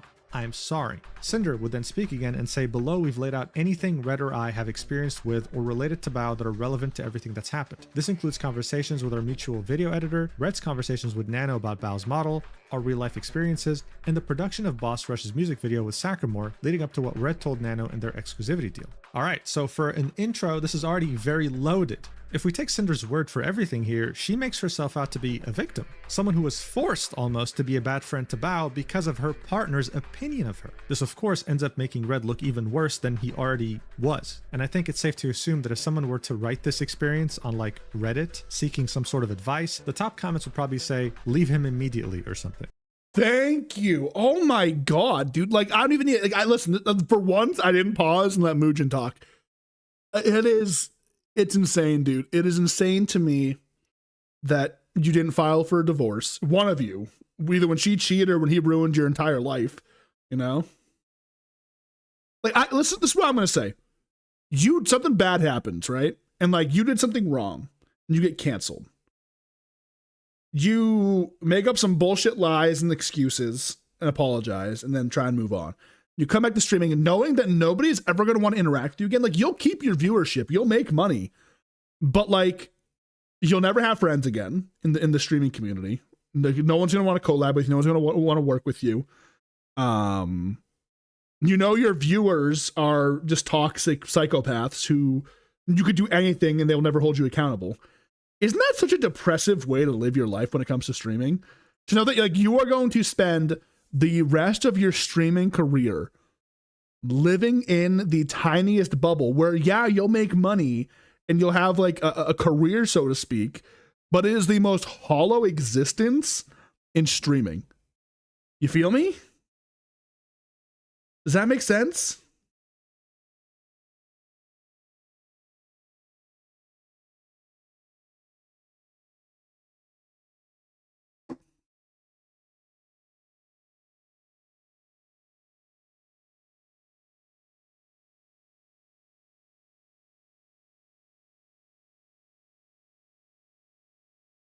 Maybe I'm just being an asshole about it, though. Who knows? Yeah, so that's what I'm saying. But at the same time, Cinder doesn't just fully blame Red, she also blames herself for being a bad friend. This won't be the only time she blames herself for that. In fact, if anything, I don't think she was a good friend to anyone in this document, and this is according to her own words. Seeing that Bao is well beloved by the entire VTubing community, I mean, it's very hard to find someone who dislikes her and has a valid reason for it. Cinder, instead of attacking her like she does most people in this document, would instead make the case that Bao was simply confused, that, hell, she was manipulated. Red then chimed in and, again, confirmed the fact. I want to pause here because this comes back to what I was saying earlier, right? About like Pyro Pups trying to cancel Bao for being like, I hate men, like fuck men. Like, is it misogynist? Is that the word? What? I'm Googling. The opposite of misogyny. Misandry, yeah. They're trying to peg her as a misandrious. Misandrious is what I think it would be called. Because she said, like, you know, male like VTubers and content creators run, you know? That's how insane they are. Like, again, somebody who like nobody's had a problem with for the past like at minimum 5 years. And they're like, yeah, we got to find something, guys. We gotta latch onto something in defense of our goddess Cinder, you know? It's crazy. Yes, this was mostly his fault. He made up a head. If you guys, listen, guys, if we ever make it, bro, we get a following, people start watching. If you guys ever become psychopaths like that, I'll ban you.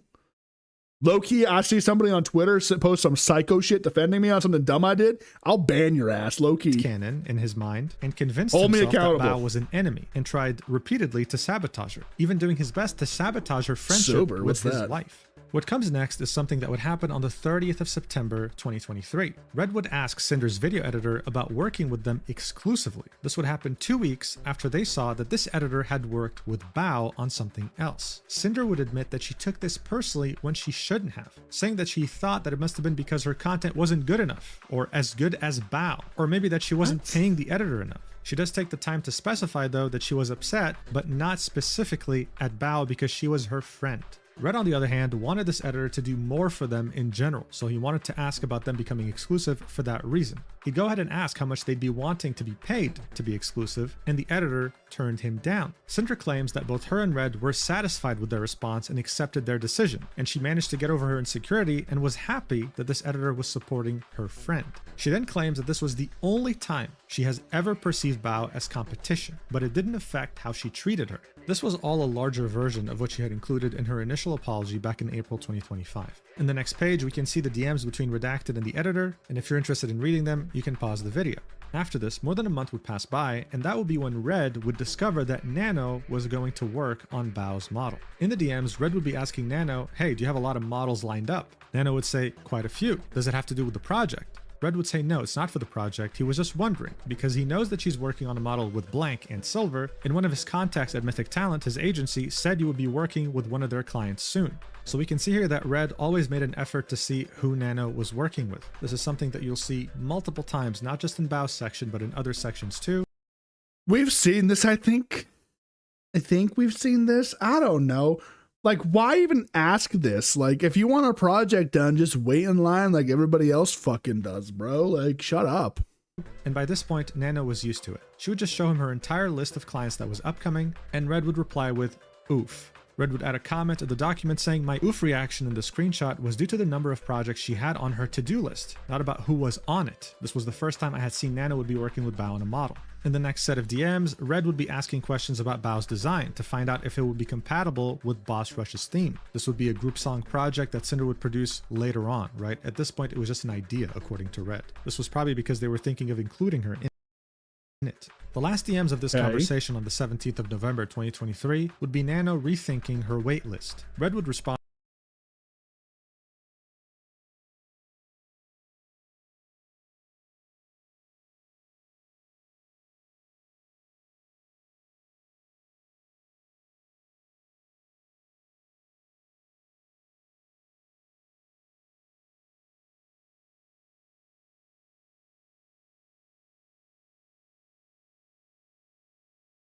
Sorry, guys. One sec.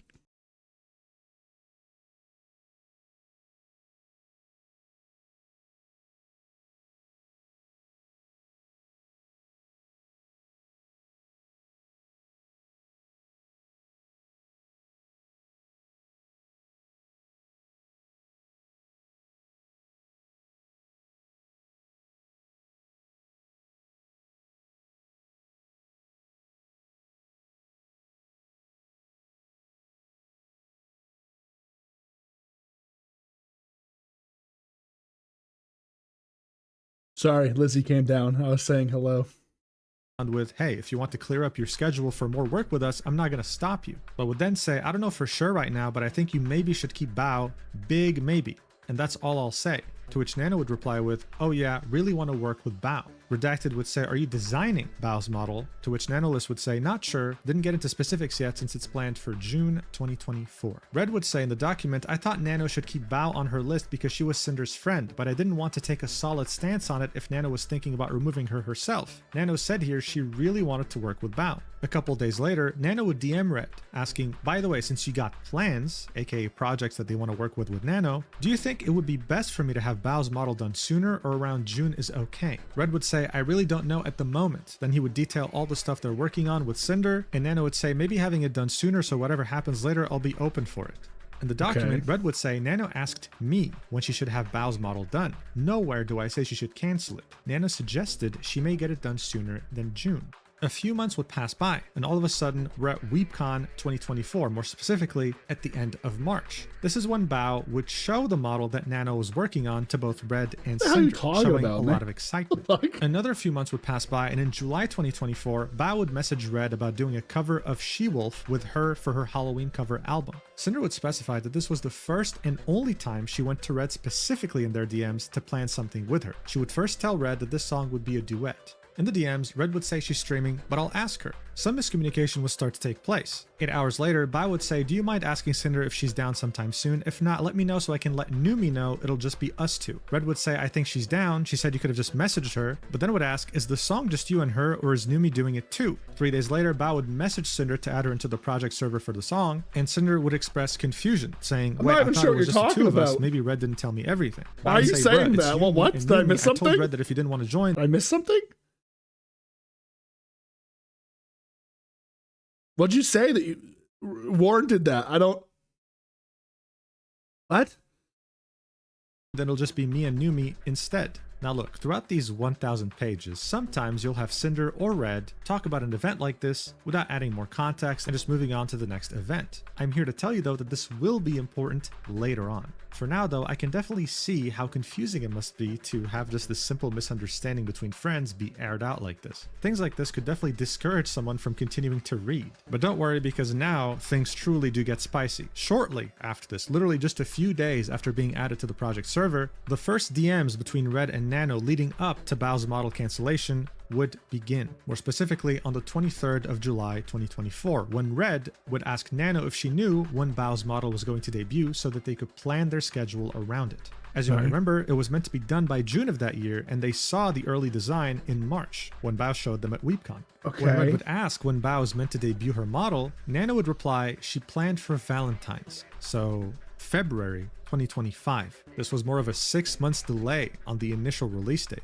Around that time, Nano would open up a commission form where people could apply to have her work on a project if she found it interesting enough. A couple days later, Nano would message Red saying, I might not take any comms from that form. I feel like I want to be more into VTubing. Even though she got a few cool ones, she wants to move on with her own brand, but specifying that she will work with Cinder until she gets dumped. Red would encourage her to do this and would offer to help since he's the brains behind Cinder. For example, Nano would say, what would make a small community get people's eyes? And Red would say, like, you mean what it takes for a small VTuber to get lots of eyes on them? That's kind of my specialty. I did that. Later in this conversation, after talking for a while about her brand and what she wishes to do in VTubing, Nano would say, honestly, I would cancel my next models if I didn't feel already so committed to them. This is when Red would start to inquire more about what she's currently working on and how many models she's worked on that haven't debuted yet. Nano would say there's like 4 models, one of them is meant to debut around October. Red would specifically ask, is that Bao too? To which Nano would say didn't start Bao yet. Red would talk about this in the document, saying, I asked about Bao being one of the finished models that hadn't debuted yet because I was under the impression Wait, Bao this is was a little already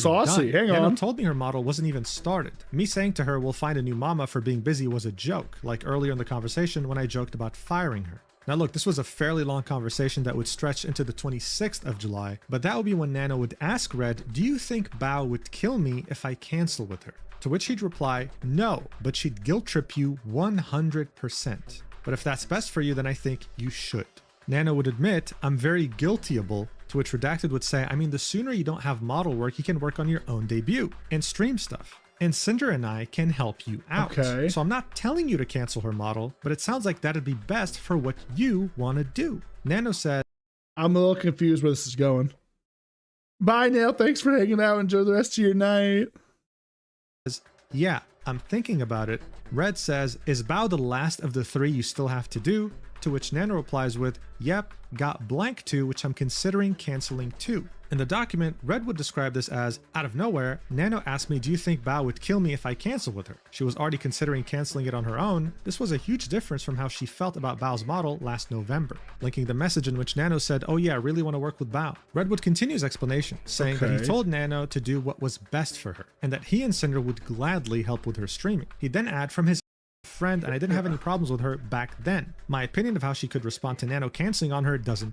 Would say in her apology that she wrote back in April. After Bao had posted this tweet, she messaged one friend that could get a message to her since she had already unfriended her and she had no way of contacting her. She'd say, Red and I had a falling out the night the documents dropped, and we didn't live together anymore either, so I had no way to access his DMs myself to go back and see everything he was saying and doing to make sure it was right. All I had to go off of was what Red told me in August about this, what was posted in Nano and Bao's documents, and now Bao's tweet after my apology. I don't know if she ever got this message, and she never reached out to talk. I told this friend that I didn't know the model was cancelled because of Red's conversation with Nano, and not that I didn't know it was cancelled at all. This message would be sent on the same day. Cinder would say, I just saw Bao's tweet, I have no way of contacting her, so if you could please have her reached out for us to talk, it would mean a lot. I didn't know her model was cancelled due to Red's conversation with Nano. I know it's hard to believe I wasn't informed on every conversation he was having, but he had a lot of control over comms without constant approval because I trusted him. We don't live together for me to make sure everything he was doing was right. I'm so sorry to you and all the girls. The friend would say that they were going to ask her. In fact, the same friend would message Cinder asking if she was okay, and Cinder would say, I'm sorry, blank, I'm trying to collect myself. Red and I aren't speaking right now and I'm so upset with everything. Cinder would then go ahead and refute some aspects of Bao's tweet. Okay, so like low key though, like isn't this like given the same vibe of like, you know, what we said, like you blamed Red and you're still with him, like low key? Like, am I crazy for that or no? Why did my lights just flicker? Am I good?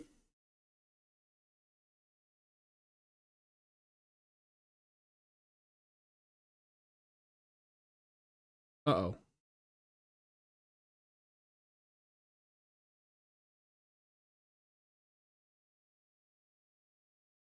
My lights are flickering. That's not reassuring.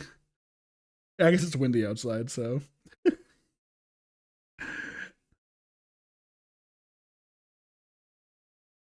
I'm not gonna lie, this is so much to take in.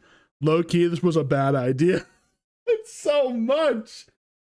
Dude, the thing is too, is like, hang on, I'm gonna go full screen for a minute, because like, I'm not sure how much of this we're gonna watch because like low key, I'm just gonna give my 2 cents on this from where we're at right now.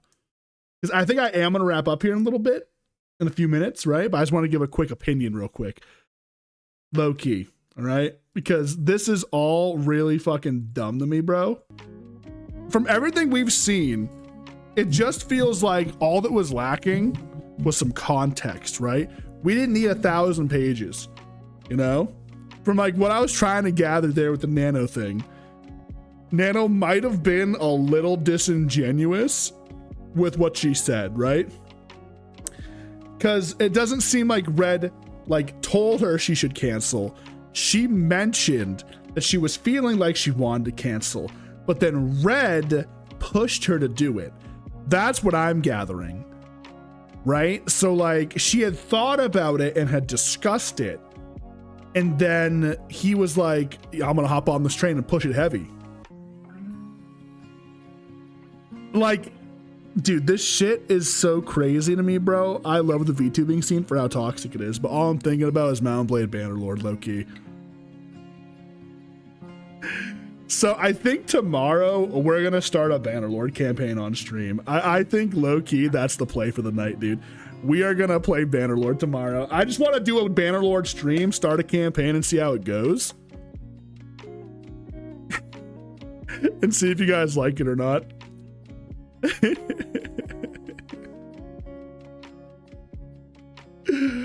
So tomorrow's happy hour is going to be us starting a Bannerlord campaign, me rambling about it, and then we can yip yap the entire time too. All right, don't worry about it.